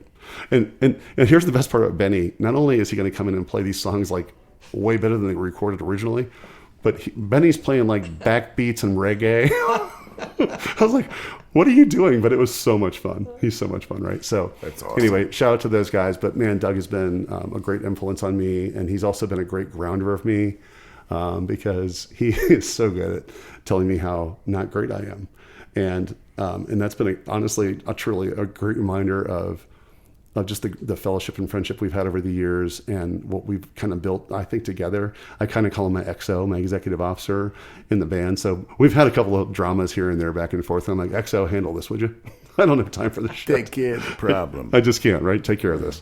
But man, what a great friend and a brilliant guy, not only musically, but just as a person and as a business guy. He's brilliant. So great guy to spend some time with, for sure. I love playing with the guy. He's a treat. So much fun. So much fun. He doesn't say much to me. He doesn't say much to anybody. But the fact that I'm there tells me that he's okay with it. Oh, dude, he's beyond okay with it. I mean, I'll you know what I'm saying? Well, that's how. Like, if he had a problem, you'd know. Like, Jamie, can you just talk about Doug for a second, because he's a little bit of a tough one to read. Although she's got his number, it's so fun. Well, I can't imagine Jamie not having anybody's number within 3 seconds. Just saying. Maybe. It's always the quiet girls that are you gotta watch. Oh, I'm not quiet. Oh no, she's no. But so we'll just leave it at that. That's all good. But what were you going to say? Just Doug personally he's not expressive. Right. Right. You're like complete opposites, right? Plus he's got the New York accent, which just starts with "I don't like you." Yeah, okay. Yeah. And God love all my New York friends, including him. He's one of my best, right? But like that accent, Jamie has to say. Yeah. I want to hear all this too. Go ahead. You Jamie. never will. You have this the floor. is why I'm quiet. Mm-hmm. Oh, I know. I live with this one. Well, that's fine. But tell us about Doug. Doug, the first few times he played, I was like, okay, there was no smiling. And, I'll talk to Doug. I get Doug to smile. But then the first few times, I'm like, he looks like he either needs to poop. He's in pain. Or like he's really has to concentrate on what he's doing. And I'm like, okay, well, actually, he's very dedicated, wants to do this. And then eventually, the more that would go along, then he would look at me and I'd be like, okay, Doug, like let's smile. Let's act like you're having fun here. And he still doesn't do that. It's serious business behind the kid. I can tell you, playing bass is serious business too. It's Dude, serious. rhythm section's serious. Oh, I'm going to It's start serious, looking at dude. you. I'm just saying a little it's more. serious. Yeah, but I'm more relaxed with this material now. In the very beginning, I was nervous as hell every show because I really wanted it to be right. So It's the basis of what he floats on. If he doesn't have a solid basis, he's comfortable with Doug. Doug's solid doing his thing, but that's got to be the solid chunk. Well, without that, we're dead, right? And But so Ty Barnes, I mean, you and Ty, that's the show. Oh, we're gonna get to Ty in a second because he is the show, right? But like, so yeah, for Doug, it's kind of watching him grow over the years. I'm gonna say I feel like I play guitar exactly as I did when I was around 23. Okay, so I know a lot more songs. I'm not sure my skill set has really improved. All right, Doug is a guy that every time he played, I was like, what? Like, right? I watched a video before I came today because I wanted to kind of like refresh some memories or whatever. And this is a guy that we played with named Daryl Jones. Daryl was our bass player. If you haven't heard of Daryl, Daryl was the bass player for Patti LaBelle. Okay. And very, very massive influence here in Columbus, but nationally, I mean, this guy was an incredible player. And so Daryl, is like, hey, man, I heard you guys play. I can't remember how I got connected with him, but some musical friends or whatever. But he came to play with us. He's like, man, we got to talk to Doug, man. And I was like, dude, I want to be clear on what we are. Okay, because if you're playing with Patti LaBelle last time, that's not us. Like, we're just here to have fun and play local Columbus mediocre guys. BS music, right? Doing Like, our thing. yeah. But Daryl brought a whole new level of Oh my God. music to that group. And I think that is really what challenged Doug, because Daryl was when I say vocal guy, he was a very respectfully vocal guy, knowing that he had been doing this his whole life and Doug had not been performing for a while. So he'd be like, hey man, what about this? What about trying this? So it was always very constructive, but Daryl was just a great dude. I looked him up today because I haven't talked to him in so many years, and I hope he hears this. And if he does, please reach out to me. But man, what an incredible player, and another like gift of music along the journey, right? But Daryl kind of started with Doug and I, and then over the years we're like, all right, Daryl moved on, and I'm trying to remember like how this all came together. Mike played with us for a couple seasons. Pat Dahlmeyer, who we talked about earlier, joined us. Actually, I think it was his idea, because Pat had been playing with us for a year or two with Daryl, and he's like, hey man, what about Mike Clark? I'm like, dude, there's no way Mike's going to play with us. He's like, he's kind of my best friend. I think he's going to play. So he did. And, That's so cool. I used to turn out these guys almost on a nightly basis, and I would literally say this is no bullshit. I would say, listen, I know you guys are A players, and we're not, but I'm just so grateful that you're here, and we're having a great time. And thank you for sacrificing yourself on our behalf, because I just love the music, and I really mean that. Like, I respect those guys so much, and I have always known my place in the world, right? I've always known the set list is so fun though, dude. Oh, dude, it's just the music, because let's get to that for a second, because the set list is the Lito Ramirez set list, right, from 1986 at the Black Forest Inn. That's literally 80% of it, and the other songs that we fill in are along the way of a couple of cool country tunes that have come along the way, but most of that music is where that came from. And so it really has been, it's funny because we go out and play at these venues that we haven't been at before, and people kind of like at first are like, can't really figure us out. Like, what are these guys playing? What are they singing? And all of a sudden there's like this connection, like, holy shit, I never hear this song anymore. Like, nobody plays Little River Band anymore. Right. Are you kidding me? You're playing Lady? Like, stuff like that. And like, to me, that's like what became the challenge to me, was like, I want to find people that we can connect with. But from a musician standpoint, I need harmonies. Like, I love harmonies. And since Lito told me I'd only be a backup singer, I was like, wow, I'm going to need at least somebody to sing lead or someone to sing with me, right? But some people started coming in the fold. And when you start hearing that, like Jim Stevens is the first one that I ever played with, really, that was like, I would just sing and it felt like it was just an echo in my head. It never sounded like a different person, right? It was just there. And that's kind of that became what I wanted to accomplish as a musician, as a band, or whatever I was going to do in Columbus. I wanted to have the best harmonies. I wanted to have the most offset music that you haven't heard in forever, that you're like, you sit down and go, holy cow, like, man, this is like bringing me back big time. But I wanted to play it like authentically. I didn't want to like spin some crazy jazz on it, whatever, even though I play songs a little differently than they recorded. That's, by the way, that's all Lito's fault, because every song that I play, I learned from him.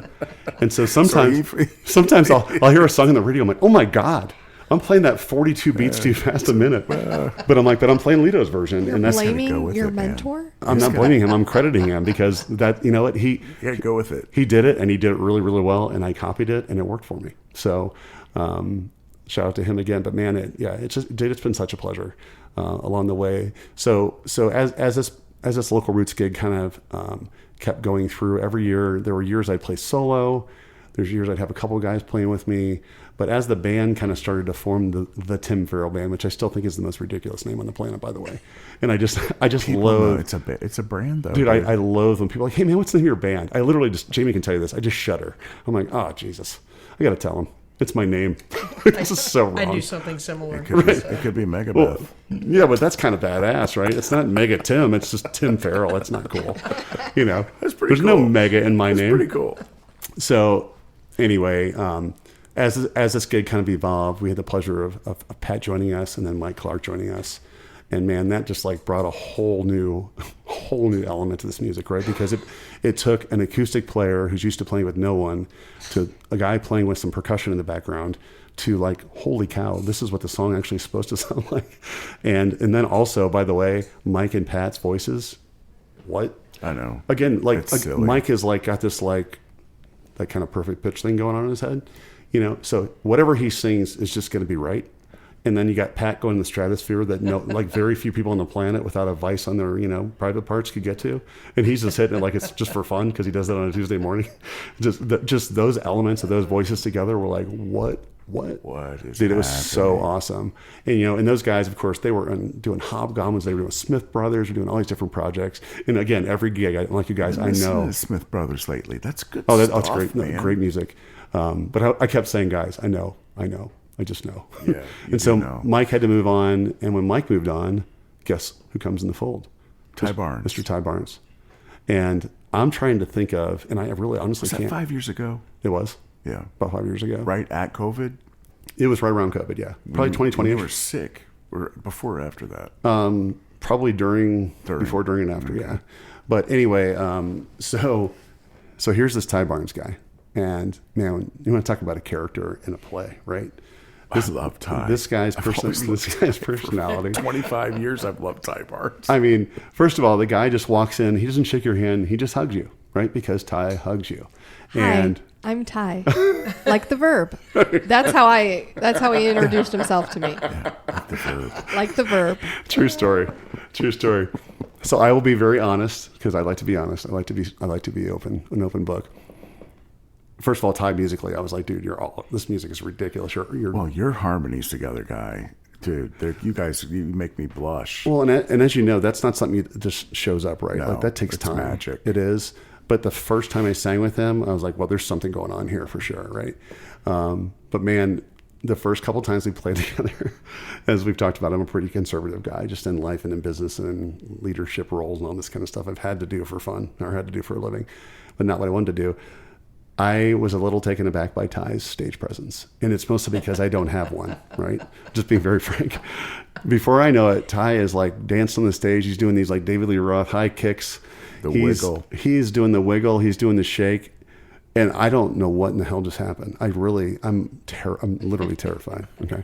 So funny. And if I wish I had a video, not of Ty, but of me looking at Jamie, because that would have told the entire story of what was going on in my head right now. Right. So I'm watching this guy nail it. First of all, just musically, I'm like, are you kidding me? This is so fun. Are you kidding me? But I'm going, I don't know if I can do this. It's just a lot for me. It's a lot. right? That makes it a fun show. It's a dichotomy. It does. So we get done, and Ty's, of course, the most gracious guy, only second to you that I know. And he's like, "Oh my God, thank you for the opportunity." I'm like, "That was so much fun." But dude, what were you doing? Like so there's me, right? And I'm like one of the most expressive guys you'll meet in public, but on stage I'm pretty laid back, generally speaking. And then we got Doug, who might as well be doing a spreadsheet at his kit, right? Yeah, he's a stone. And then we got Ty, who's doing like triple flips on the stage at the same time and like rocking his hips. He's at Local Roots behind the stage. There's like kind of a sidewalk, right? Because that's downtown. He's just having conversations during the songs with people while they're coming by, talking to little kids and holding a hand in them guitar picks. I was like, what the hell's going on? But you know what? That was the beginning of another season of music for me. And it's one that I am eternally grateful for, because that guy, man, he just dug a place in my heart, right? And first of all, just musically speaking, he's just such a talented guy. I mean, he knows every freaking song that's ever been written. He just knows so many genres of music, and he plays all of them exactly as they're supposed to be played.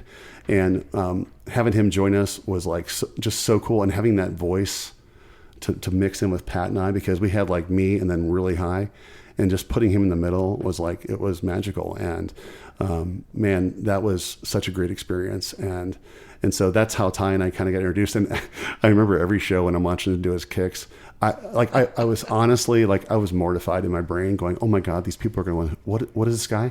But I'm watching the crowd and they're eating this shit up, dude. They were owning him, and he was owning them. Like there was no Tim Farrell band. It was the Ty Barnes show from that day until today. And honestly, that's what made it so fun, right? So I had to take a moment. When I say I had to, I mean my wife had to pull me in the closet and say, you need to lighten up and knock it off. Right, just go with it, because he is. That's good advice. He brings great energy. He is the energy. He does. He is the nucleus and heartbeat of this band, right? And man, I love him, and I love him as a brother. I love him as a musician, and just as a friend. And he's been so great to me. And he's another guy that's like, oh, thank you so much for the opportunity. I'm like, are you kidding me? Like the fact I even get to like sit in the same room and actually sing a song and have our voices blend the way they do is so freaking awesome. It is awesome. So Ty, thank you. Man, we're doing this as long as we can keep doing it, is all I'm going to say, because this has been an absolute blast. So hats off to him. And by the way, if you anybody listening to this has probably met Ty Barnes or played with him, but if you haven't, go see him. I mean, the guy plays in pretty much every band in Columbus, and he has a solo gig and a ton of other gigs, and he's just an incredible guy to watch and to listen to. His band Astro Cat's a blast. Have you seen Astro Cat? I have. I saw them at Fenders. Doug and I went down. Jamie was out of town a few months ago, and we went to see them, and that was a blast. So much fun. Great guys. Great music. Absolutely. For sure. Yeah. Good rocking. Yeah. Let's talk about Len D'Amico for a second. Oh, jeez. So I'll tell the story if you don't mind. Wait, which one? Well, whatever. So, why don't you back up? Well, here's the first connection, though. So Matt Cretion, I've known forever, and he grew up with one of my brothers. But a silly man. Were you at the Bender CD release party? I was. At Oh my Mr. God, Mustard's. I was in '93. No, I apologize. '97. I was not at that release party, but I watched Bender. That's when I first met Brian, when they were in Bender. Okay. Yeah. So Matt, I was so impressed with Matt doing that at that age, college. And I'm thinking to myself, I need to be doing this stuff. But again, I didn't get involved for another 15, 20 years from that point forward. But Matt, I'm like, Matt's good. He's making it. He's a musician. Oh my God, dude. And then, like you, he's very entrepreneurial. So he ends up getting married, having children, doing his life. But he's weaved music into his life very effectively. And he's doing some really awesome creative work in Columbus with the Flynns and with his 20th Century 20th Century Limited and the Grateful Dead Dead Serious Band. I just saw last weekend. It was a great show, very intimate over at the Walrus. Anyway, one day he comes up to me, and I had been working 5+ years with Billy Spitfire. Billy Spitfire was playing bass, and I was playing lead guitar, believe it or not. Funk bluesy band that would play over here in Clintonville for 5 years straight every other month. It was great. Billy, like you had people, I had my people. Billy was one of my people. Okay, he took me under his wing, got me off the digital amp modeling routine and got me onto a real tube amplification rig Billy knows pure music. with a Telecaster. Lenny, get rid of that shit. Just plug straight in. Yep. Use your fingers. Have you seen that man's basement? It's got every tube amp that's ever been invented. Leonard fell into gear acquisition syndrome after spending time with Billy for 5 years. JS, sure. I would show up at a gig with a brand new tube head that I didn't even know how to operate. Just try to work it during the gig. How do I turn this stuff on, right? Yeah, until the day I bought the Dr. Z head, and I haven't bought an amp since. That's done. The day that happened, I knew. Anyway, back to Cretion. So one day, Cretion comes to me, and Cretion and I spend more time together randomly, and I need more of the Matt Cretion in my life, like you. Beautiful human. We all do. Beautiful human. Comes to me one day, Lenny, I need a guy from Bucyrus that plays bass. I'm like, are you fucking kidding me, dude? I go, there's Billy Spitfire's your man. He's like, what? Who? I'm like, Billy's he grew up in Bucyrus, Ohio. That's where Jason is from. Yep, he's that's up there. where Sandusky that's where up there. One Ton Diesel is this band out of Bucyrus. I'm like, okay, well, if you need a bass player, Billy Spitfire's your man. I've been playing with the guy for 5 years. And I go, I'm not busting up the band here. I genuinely love Billy. I want to see him successful. And I've heard your singer, Jason, and I'm like, he's a choir boy. I love these guys. So He's a freak show. I hook up Cretion with Billy Spitfire. Boom. That band runs for 7 years. Man. And that's when I met Spicer. And I was like, oh, this guy's just beautiful human. So there's a little bit of that going on. And then when Ty was like, hey, what do you think about Tim? I go, Tim Farrell's not going to work with me, dude. He's not going to work. You're not going to work with me. Ty. Ty's been after me for 5+ years, but I've had my own life. Sure. And I've had my and I haven't been able to do anything with Ty. Yep. I just felt, Ty's there. I'm going to be doing what I do, and I'm happy. I found my place. It's all good. The podcast too is just a part of all of that, because you interweave with so many, and I'm so grateful for the interaction, and who's going to know it? Right. It's funny. I told Who's you going to earlier. know Mike Clark's walking down the hallway at your place of work, and this guy is just this absolute maestro of a musician. Ridiculous, right? Ridiculous. Well, that's what's kind of cool. And yourself included. Well, I've always said Columbus is I'm sure most towns are a very incestuous place for music, right? And so everyone knows everyone, and everybody's either had the pleasure of playing together or watching them in some form or the other. And I'll tell you what I love watching about you two, and Beth's here, of course. So I love that every single night on Facebook, you guys are out looking at another band. I mean, every night. It's not every night, but it's a lot. It's a lot of nights, and we just both love to do it. But you know what I love about that? I love about that for so many reasons, because you're both incredible musicians in your own right, but you truly enjoy what our little town has to offer, right? And I love to see who you guys are following, and we need to tag along, which we might tomorrow night, by the way. Oh, cool. Just to get some more of that, because that to me is the essence. That's the brand essence of Columbus music is all the fabric of all the people that have ever contributed to it, right? And there's so many of us, and I took such a different route that I was definitely I was kind of like a rest area in the Columbus music scene. I kind of consider myself, because I wasn't playing in all these rock bands and all these super high energy bands, but I was kind of doing my own thing quietly, whatever. But having the ability to witness everybody else doing it, and I just love it. I love Jamie and I. That's one thing that connected us. Obviously, the first time we met, we were playing music together, right? That was our connection. That is our connection, and that was just it just feeds both of us, right? It feeds every emotion, and it's in the fabric of everything that we do. And so I wanted to back up for a second to talk about Billy and Matt, because and then I want to finish up with Brian for a second. Man, meeting those guys and having a chance to we good on time, by the way? No, we're good. Yeah. So watching those guys play together, it was just a really unique band, right? These guys are making a lot of noise, right? For the three of them, or whatever there were. So I'm watching Billy on Billy. Bass. I mean, he's a great guitar player, but he's good on bass. He's great at everything. I mean, dude, Billy is like such a soulmate kind of a person that you meet in your life. Dude he's not a guy that you just hey man, good to meet you. You walk by Billy and he's in your soul forever. Yeah, he's presence. He is, right? In your life. And he just is, and it's his smile. It's his I mean, he'll show up at our gigs, you know, and just looking out there and seeing him, you just get this kind of like warm feeling, right? He is just such a great person, and musically he's ridiculous, off the charts. So we're doing all this. I'm watching these guys play, and I'm just so impressed by all of it, right? And so the closer we're all getting, me and Brian Spicer and Matt and Billy and Jason, you know, just getting to go and watch those guys, I'm just drinking in as much, you know, 1-ton diesel as I can. And then the bad part comes, right? And so Brian had worked for me back in the early 90s. I hired him as a sales guy. Just goofy smile, goofy laugh, goofy everything, but very, very knowledgeable in business. And I was in the printing business at the time. He had worked for a big national business forms company in Dayton. And so I brought this guy in. He's going to be my new top sales guy, right? So I met him, and man, the second we got together, we knew it was going to be a shit show, right? Because, I mean, him and I had a lot of fun together. And I honestly didn't even really know, probably for the first few weeks, that he was even in music. And he's like, hey, man, if you don't mind, I need to bail out a bit early today. I'm like, yeah, whatever. He's like, yeah, I'm playing this band, and I'm playing this gig. I'm like, wait, what? He's like, I got this band called Bender. We're playing over at Street Scene or whatever it was. Yeah. And he's like, you should come. I was like, well, I'm definitely coming. I'm like, what do you mean you play guitar? Why haven't we talked about this? So, man, I remember sitting there, and I couldn't round up anybody to come with me, right? It was just kind of last minute.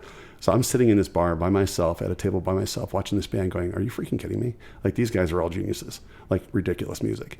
And so, like, getting to know him that way and getting to just admire him and what he was doing. And like, he was a freak on the guitar, freak. And, but what really made him was the essence of Brian, right? He just was this guy that, like, when you met him, you just wanted to like hold him. Like, he was just like, this guy is amazing. And I want to live off of his energy. And so over the years, we had a chance to play many, many musical gigs together. And we decided that we were going to start this new project, right? And at the time, Brian had long since not worked for me. He had moved on to work with Matt Cretion, ironically. And Matt had started a great company in telematics, which is still going great. And Brian had joined him for a number of years as a sales guy. And that's kind of when Matt and I were having this connection of like, man, here's this guy with all this potential, but he's just not, what are we doing wrong? Like, as leaders, what are we doing wrong, right?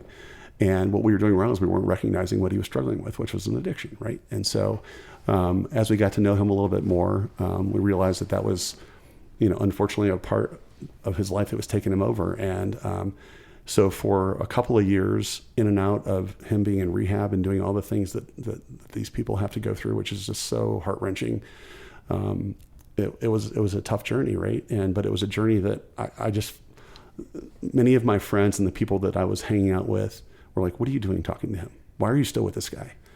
And I was like, I need to be in his life, and he needs to be in mine. I can't explain it, right? I need to have this connection.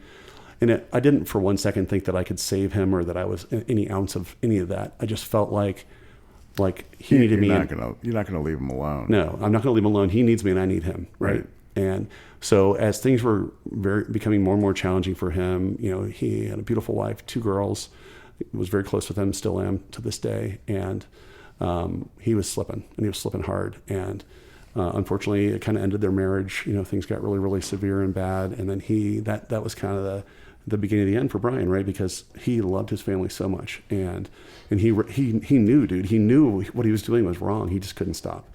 And so we had so many great, deep conversations. And so every Tuesday for a couple of years, we would go to lunch down on Olentangy River Road. I forget the music. Or it was used to be the Ale Club or one of these Columbus, whatever it was. This restaurant on Olentangy. So we'd meet there every Tuesday, and we'd always order the same thing. And the running joke was that if one of us didn't show up, we probably weren't coming forever, right? And that was a joke at first, but it became serious. And so there were times that Brian didn't show up on Tuesday, and I would get worried, and it'd be a week or two, and I wouldn't be able to track him down. And then I would, and we'd reconnect and realize he was having a challenging time. And so I'd get back in his life, and, you know, and we, you know, I didn't know, I just hang out. Frankly, didn't know what to do, right? Other than love him through it. And so we had so many great musical times together, so many music connections. And so music was so important to Brian that I felt like, what if I could get something for us started that would allow me and him to connect on this level? Because I've always wanted to play with him in a band. And so we kind of had this conversation, and I was like, dude, I know that what you play is so different than what I play. You're a freak show player, great rock guitarist, but man, I would just love to make music with you. And he's like, let's do it. And so guess what? Tim Farrell, Billy Spitfire, Brian Spicer, and Doug Marsico Oh, wow. formed a band. And so we decided to get together. So we had a chance to get together the first time, had a great time, had a blast, just like kind of mostly shooting the shit and blowing out tunes that we all knew, which are all the songs that we all know, like the 5 of them. And had All a the great Stones practice. and Zeppelin you could But we're muster. like, hey man, there's something here. Like, I think we have something, right? Yeah, that sounds like a fun lineup. It was. And so a couple weeks later, we're like, hey, let's do this again. So I remember on a Friday, Brian had borrowed some of my gear because he was short of gear at the time for reasons unknown. And I lent him some gear to do a gig. And so I was like, oh gosh, I don't have my pedals. I need to call him. So I called him on Friday. I was like, hey dude, make sure you bring that stuff on Sunday morning to Doug's house for our rehearsal because I can't play without it. Never got a call back Friday, but I'm like, whatever, Saturday came and went, 2 more messages, nothing. Sunday morning comes, I'm calling him. I'm like, okay, you're freaking me out, dude. I don't know what's going on. I don't care about my pedals. You can have them. I just need to hear your voice, right? Yeah. And this whole time I'm driving to Doug's, just literally sick to my stomach, right? Because I just know what's coming. And I get to Doug's. Me and Doug and Billy are there. Practice is at 11 a.m. It's 11:15. No sign of Brian. I mean, there's a lot of things Brian missed in his life, but musical rehearsal was never one of them, right? He lived to play music. And I just had this like kind of meltdown. And I looked at Doug and I was kind of like teary eyed and I looked at Billy. I was like, what do we do? Like, what's going on? And I said, Doug, this isn't going to end well. And he's like, I know. So I went home that night. Obviously I was in touch with Jamie, got home to Jamie and I was just sick. And I was like, man, we can't find him. Something bad's happened. She's like, let's just think the best. Let's think positive. Maybe he's on a bender, like whatever's going on. And so that night I reached out to Matt Cretion.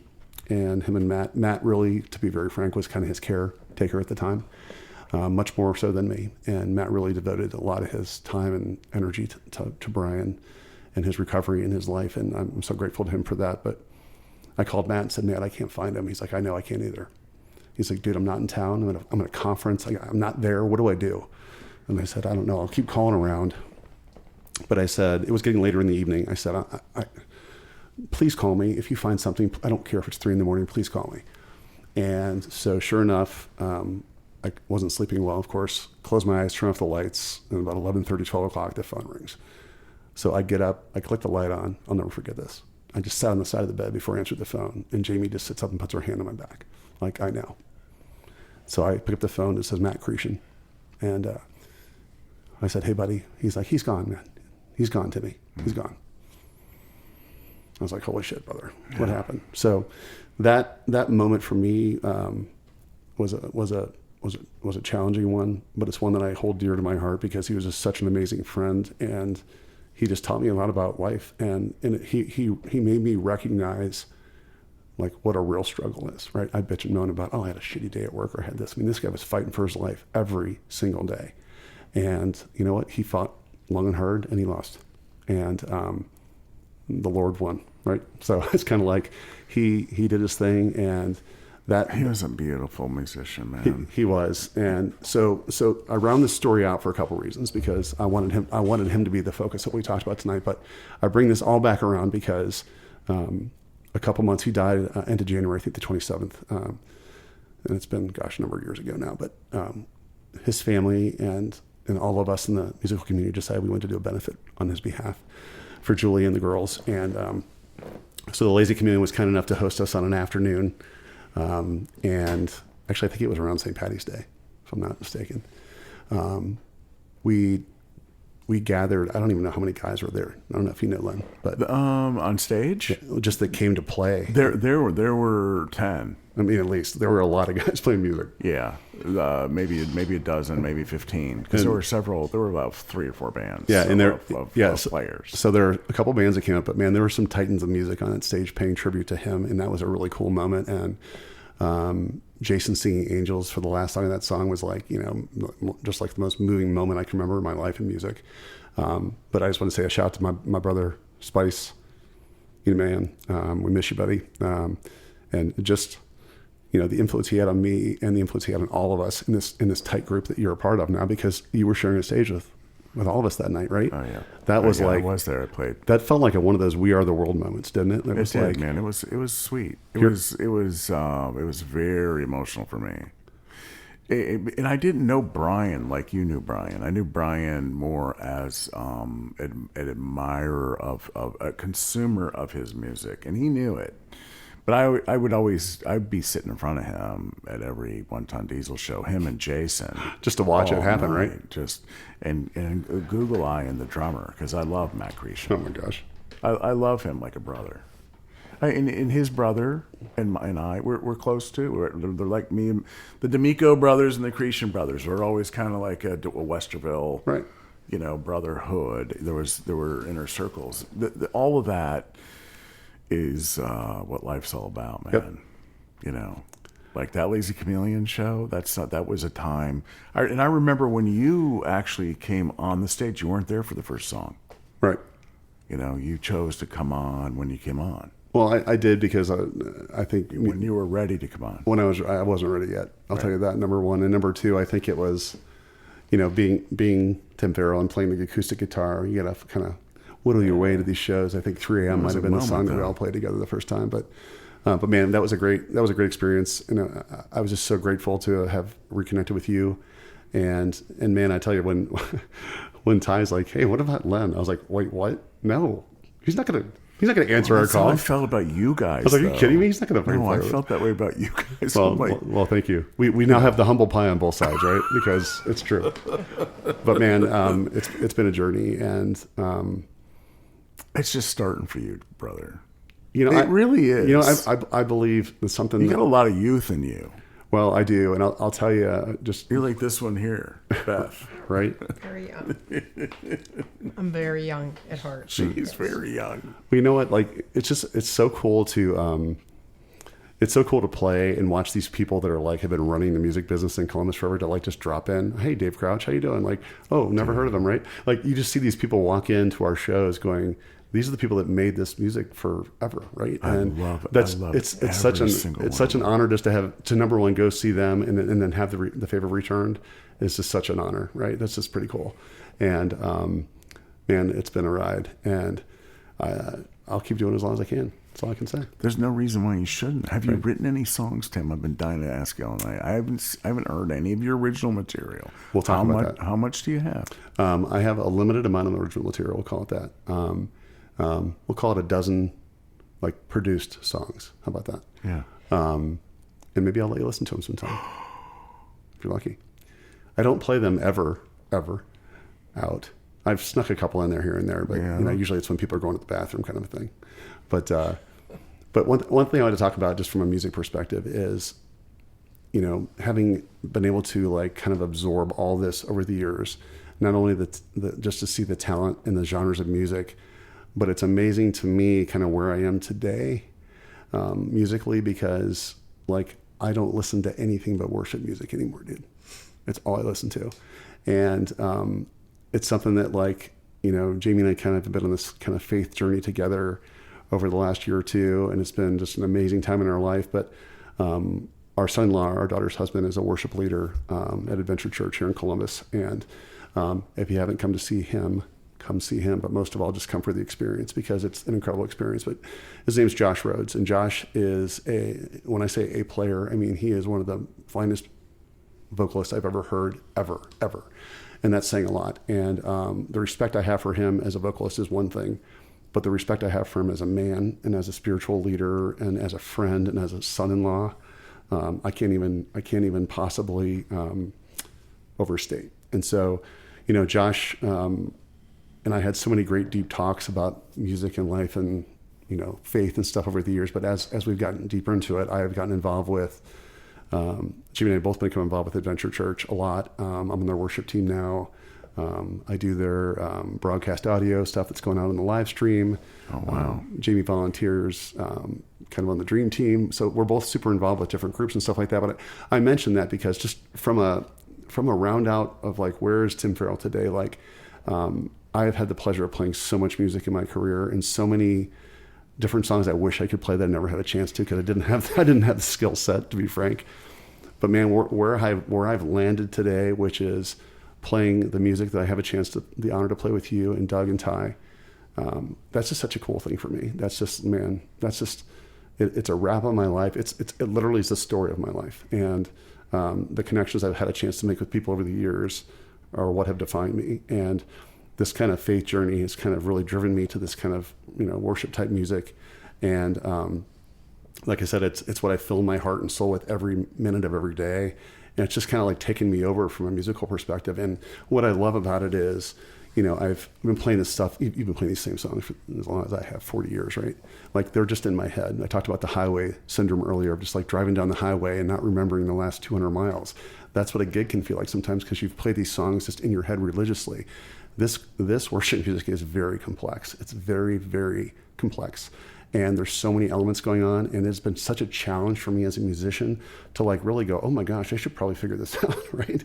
I can't just sit on my laurels anymore and play the stuff I've been playing forever. You have to work. I need to become a worker bee again, and that part for me is what's reinvigorated me into music. Is just from a technical perspective of what I want to play, and working the technique. Not only that, vocally, what I want to sing, what I want to be a part of musically there. The side part of this, the side joke of all this is like I've been mixing sound for all these years, like we all have. But I had a chance to, help improve the quality of the streaming experience, and with very limited knowledge. And that's something that's really driving me right now. That's kind of like my fire burning right now is I love music, and we have an ear, right? Like we're all blessed to have an ear in music. Mm-hmm. And you can have somebody that's really technically great at a piece of equipment, but if they don't have that ear to like put it all together, it becomes challenging. And so I'm trying to balance out that part where I don't have any technical knowledge, but I have a lot of the ear. And so far it's married up pretty well. And that's kind of my new passion, is doing that kind of stuff and just mixing for them, because to me, it's about bringing out the message and making sure that whatever anybody sees of that service is just the most moving thing they can see. And I don't ever want anything to be a roadblock, certainly not the sound quality or anything else, because the players in that group, I mean, every one of these, this is like a 15-piece band. This is insane. And every one of these are the best in the business, and just incredible, not only just people and players, but you get to mix this? I get to mix it, and I have the honor of playing and singing with them as well at times too. So if I'm not playing or singing, I'm mixing. And so, man, what a treat. And honestly, as much as I love performing, this is kind of like a new bug inside of me. I dig having all these talented people coming into my ear and getting to balance that out and make it sound like it hopefully should, right? Beautiful. So that's awesome. Yep. That's it, man. That's the rounded story. That's the Tim Farrell story. That's it. Oh That's my it. gosh. Incredible. First of all, thank you for doing this, and thank you for having me. And when I say thank you for doing this, I don't mean for me, I mean for all of us, because I've seen so many of your episodes or listened to them, and just sometimes it's just fun. And I was doing this today, just flipping through and just seeing the names. And going, oh my gosh, I forgot about that person. Like, holy cow. And there's like so many. There's so many, and there's so many. I'm not going to do it. I'm not going to be able to do every person, but there's many that we can. Well, dude, from the bottom of my heart, as a musician, as a, I'll call myself a player in Columbus, because I've been doing it for a long time. Because you are, dude. Played 1,000 shows or so, but thank you, because as you know, all of us that do this, thankfully, hopefully not for a living, but for fun. For all of us, some do. We do, and they do it well, right? Yep. And hats off to them, because this is not an easy gig. No. It's just not, right? I mean, I prepare for like 2 weeks to play one night. I can't imagine these people that are playing 4 or 5 nights a week. Insane. But hats off to them. But it's just been an incredible experience. But I just want to say thank you to you for giving people like me the opportunity to have a little bit of voice in the scene, and having gotten to witness so much in the last 39, 40 years has been just such a pleasure. And I'm so glad that you are able to bring all these people into this podcast and this presence to be able to share with everybody. So thank you for that. Oh man, pleasure is really for Beth and I to have met so many awesome people, because it's like, who would have known? Right. It was just a grassroots idea that was going to help me break into doing this podcast thing, alongside, because I had no intention of playing out ever again. Wow. Just because of you talked about stage presence. I mean, I've got issues. Sure. And so stage presence is a big thing for me, right? And I was never a stage presence person anyways, right. But at the same time, with some of the paralysis issues that I'm dealing with, bass was a little more palatable for me to like hang on, not be so. I don't want to downplay a bass player. Bass is probably the most responsible we could argue about it. Without that, you're dead. You're right? dead without a good presence there, and I'm not saying that I am. I'm saying that I'm working to become something that is palatable, and the opportunity, Tim, for the Tim Farrell Band, along with Soul Revival too. They're very different projects, but at the same time, you've been very patient. She's been very patient. I'm trying to do the best I can, but it's been an honor for me to have seen you from afar do what you've done, but then to have the opportunity to contribute into it is huge. Well, huge. We've talked about this before. You're the reason today that I'm still doing this, because I told the story earlier that every year I talk about hanging it up, and my wife is just like, what are you doing? I'm like, I'm too old. I said if I was 40 still doing this, now I'm 57, and she asked the simple question, do you still love doing it? And I'm like, yeah, I do. So there's your answer, right? So as I question that in my head, as I was in this last year or two, just of kind of going through the process, I'm like, man, I don't know if I can keep doing this. And then you came along, and honestly, I've shared this with you a couple times. It's just like, this was just like a whole new season for me. And as much as you're thanking me, I'm 10xing you, brother, because like you said, you're not sure if you would have come back to play music live, right? But for me, I think I'd be done. And so Doug, final note on Doug. At the beginning of the season, I said, I think this is my last one, brother. I know what that means for you, that you're probably done. I don't know if you want to go through the whole process of starting over again with somebody else, but I just want to be upfront with you and tell you this. And he's like, why? And I said, it's not moving me the way it used to. But this is before you joined us. And he's like, just do me a favor. Let's get through this season. Promise me that you'll wait till the last show. And if you decide you're done then I'm 100% fine with it. And on the first show, I said, I'm not done yet. So I love it, dude. Hats off to you, brother. I love it. But, here's the thing, man. This whole bass, and I give Beth a lot of credit, too, because Beth has been right there beside me the whole time. It's just, she's like, just give it a shot, you know? Why not? Because people need it, and you can do it. And I'm like, I don't know that I can. Yep. But I guess we're doing it. We're doing it. Yep. Because it's not that visible, but at the same time, it's so important. You got to do it right. It's pretty cool, dude. This is last Thursday. We played at the local Roots, and we didn't have Ty that time. We did not have Ty, which was a little naked. Which it was very naked, and I did make sure that he was. But I like it that way. It was kind of fun. Well, what's not fun about being naked? But what was cool for me is this group of people showed up, and these are classmates of mine from Waterston, 1986, right? And not only is a dozen people from the class show up, or a half dozen people, but our principal shows up. She was the principal after us, but she was there. She was the vice principal at the time, Marion Hudson. I'm going to give Marion a shout out because Marion's a rock star, and Marion comes to like a bunch of shows every season. I'm like, how cool is it that my high school principal is still coming to see us play music? And the fact that we all get to kind of sit with her and like say, hey, this is all because of you, right? It's because of educators like you, people like you, that we all are doing something. Bravo. And so, man, it's been a blast. It's been so much fun. So, again, thank you to you. Thank you to the people that have been kind enough to come out and listen to this crazy music for so many years. I am grateful. It's a great show. It's every other week or so, maybe every 3 weeks or so at Local Roots. Come on down. Tim Farrell Band. And October 4th. 3rd. Friday. October the 3rd, Friday. 2 Fridays from when this is being It's really just a week from Friday. A week from this coming Friday. Sure. Presidential Sports Club, Powell, Ohio, Presidential Parkway.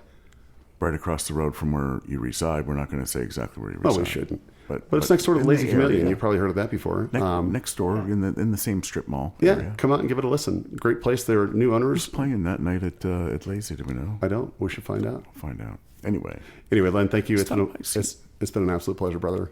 I'm really glad that you could make the time in your busy schedule. Not only for this, but just to have. And Jamie came with you. Well, she comes with me everywhere because that's kind of us, right? That's how we roll. Beth and I try We to. do that. Yeah. That's how we roll. We try, but we also respect our individuality. Of course. We're always together. But thanks for doing this. It's been so much fun. So much fun. Thank you. Thank you, Tim Farrell. TimFarrell.com, right? TimFarrellBand.com. The TimFarrellBand.com. Stay in touch with Tim Farrell. He's got a lot going on. Thank you, guys. Thanks for listening. Episode number 126 Beth Ann Newsom? Yes. You didn't say much today, Oh, I said plenty. but we're glad Yeah. that you were here. Thank you. It's So great to be Jamie? here. Jamie Farrell, Good evening. another quiet one. But the presence is always known. Let me just say it's very hard to get a word in when Tim Farrell lives with you. Let's just say that. That's So why I don't read books. Because he's never quiet. I don't give her a lot of downtime. Let's just say that. Okay.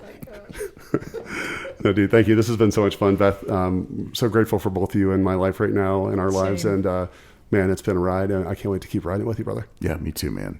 Really appreciating it. I love it. And everyone, check out the Tim Farrell Band because Tim Farrell's still out there doing his thing. It's unique, it's fun, and we want to see you out there, man. It's going to be fun. Thank you, brother. Episode number 126, Tim Farrell. Thank you all for listening. Bye-bye.